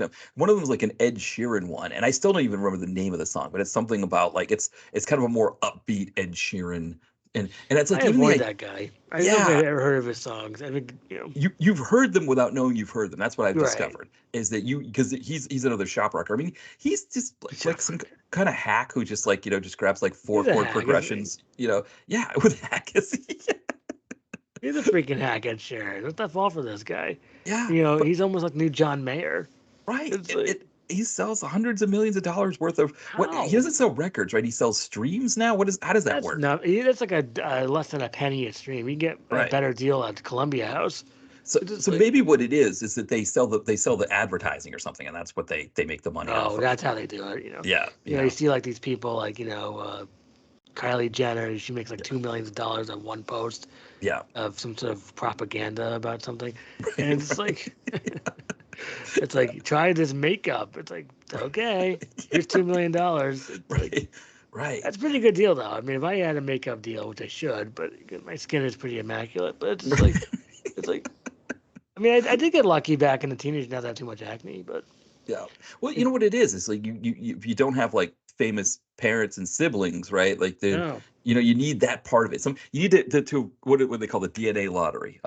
What was it? Somebody when I go back to sports, one of the sports writers I listen to on the radio, he talks about that like you because a lot of football teams they're owned by families, so it's like the owners of the teams Oh, didn't really do interesting. anything. It's just like their dad had the team before, so now they have the team. And it's like like the owner of the cult is a famous one because he's like he's like he's all on Vicodins and stuff like that all the time, and he just sounds like a mess. And but it was his dad's team, and so he just inherited the team, and so he doesn't really do anything as an owner that's like anything spectacular, except for the fact that he was born to a billionaire, so his dad was a billionaire. Of course, that's easy. It's easy Yeah, work. yeah, But exactly. I should probably let you go. I'll give you Yeah, my so pluggos. yeah, let's do the plugs here. Yeah. Let's see. Comeuppance is the website. You can check out the reviews. And it also has that terrible plug. And then the podcast is everywhere. Like, hey, like Audible, like you mentioned. Yeah. And then Thai Action Rocks. Oh, well, Thai Comeuppance is on the Twitter X. And Thai Action Rocks is Instagram. I posted nothing since last week. I posted the secretary like a week ago. I don't have many tapes to post right now. That's just, that's the truth. It's like I'll post them when I see them. I'm just getting kind of lazy now. It's just like I don't feel like watching a tape. It's like so, but I will. Well, I because might actually have something. I might have something. you went like on like a 2 year streak, I think, right, with posting one every day. Oh So yeah, I went 3 years, almost 3 years. three And then it's years. like, well, then I realized that I need to watch other stuff than tapes, and I have too many other things to do. I was very busy. Yeah. I've been very busy the past maybe a few months, so it's like I can't watch tapes. Yeah. So, but I will. I think I might have something. I think I have something stupid. I don't know. Well, I could post the Klansman, but that's kind of controversial. Yeah. So it's like because I've seen that movie, Yeah. and I think I could post I forget the 13th Mission. I have a couple things I could post, but I'm gonna hold. So Yeah. I said I need to watch at least 40 more movies, so I start posting stuff So that again. you start posting again. Yeah, Well, I don't have to. you make a great point because VHS as a format. One of the drawbacks to it is that you have to bring the tape with you everywhere. Whereas, like, if you're streaming, right, you could start a movie, and then if you're somewhere else, and you can just load up your Tubi account on another TV and finish watching it if something whatever happens. That's one of the interesting things about streaming is that you can start and end it. Like I've done that where like I'm visiting my family, so. I started watching a movie here, and I'm like, okay, I fell asleep or something, and I go back to my parents' house, and instead, because I think if you bring a VHS with you on a plane, the X-ray or something might ruin it. I don't know how that Hey, works, that's but actually a really good point. yeah, yeah. I never So thought about that. yeah, No so it's wonder Don King made America. It looked so good. right, Yeah, because I exactly. bought that in California. It didn't look too good. I think Maybe they scanned it. I think I think so. I don't know for sure, but I think because I remember my wife when we first met here in Philadelphia, she wanted me to take a movie that she really liked with her, and I was like, I don't think it's a good idea. I don't think I should bring it with me because I think when they run it through and of course maybe it's different technology now, so maybe it's not as bad. But I think when they do like the X-ray of your bag, in I guess they don't X-ray it when they do it on when it's your checked bag. I think right they just Oh, I okay. don't know how that works actually if they search it. I've been on a Um, plane in a while, so it's like yeah, but I'm kind of done. I It's think like that's yeah. Planes are it's like I take them up to the only reason why I take a plane when I'm not going for work like for a long distance when I go visit my family is it's cheaper to actually fly than it is to take the train. Um, interesting. yeah, it's the train from Philadelphia to Boston is like I think it's like I don't know like $100 something, and it's like 150 round trip to fly between and of course I get my Wahlburgers at the Logan Airport. So Classic Wahlburgers. That's right. You didn't try the yeah. Donnie Burger, right? No, because I didn't see where it was listed as the Donnie Burger. I couldn't find it anywhere. I thought maybe they'd gotten rid of the Donnie Burger, and then after I put in my order for a double cheeseburger, I was like, there's Donnie's choice. It's the barbecue Ah, bacon burger. oh, So okay. That's his choice. All right. yeah, so Never next mind. time I'll try it. I'll mention this last thing and then I'll let you go. Which is speaking of like Donnie Wahlberg, I watched a Kevin Dillon movie, which is Vampires Out for Blood. Oh, You know, nice. and he has that classic dumb face, classic confused face. Kevin Dillon. That never leaves him. Yeah, And it was funny to watch because his acting. It's like, oh, huh? Why are there vampires, huh? It's like, I oh have to no, check here we that one go. out. He just has that great dumbfound face. It's like it's so fantastic. Yeah, for people that listen to for the movie that we did the We Know Johnny drama Yeah. episode. So Yeah. if you sometimes when we talk about these movies, I can't remember the exact episodes they're on, but on Letterboxd, I have a list of the movies that we've covered. So Oh, that's when, right. Yeah, I love that you did that. It's a good idea. So I guess you got to add these two. Right, I'm Did you gonna add already these add two them? Exactly. I haven't added them yet, so I'll probably add them when this episode goes up. Well, yeah, when people are listening to Oh, this, that's a it'll good be idea. Wait added. till it's officially up and then you put it up. Okay, Right. that When makes people sense. listen to it, it'll be added for sure. So, but yeah, so for people going into it, it was Hot Seat and Wire Room. So if you look for the Hot Seat and Wire Room, it'll tell you what Yeah. episode number and what date that one Ah, was. very Because that was a slickly done. yeah, that was a fun episode, the Johnny Drama one. Oh, I So love that. I think it's one of our best ones ever. yeah, It's like yeah, exactly. it's just funny. It's just like, Yeah, and I I might have to re-listen to that. It was so funny. I think A Day to Die was really funny. It's like yeah.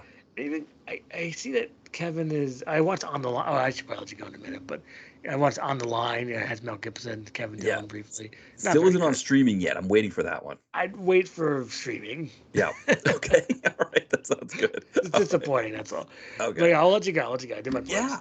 No, but this was another fun one. I think there is more Malky on the Skids to mine here. I think there's more material to mine with this. Survivalist. We can do Chariot if those are free. Yeah. You know, So we've got a few in here, but We can come yes, back but to it was a good start for us to finally get this Malky on the Skids out of the I way know here. we've been promoting it for a long time, and then Yeah. here it is. Here we go. Exactly. I hope people enjoy it. Exactly. But yeah, thanks for having me on. Yes, thanks for coming on, and yeah, Oh, no thank you everybody problem. for listening, and we'll talk soon. Bye, everyone. Bye.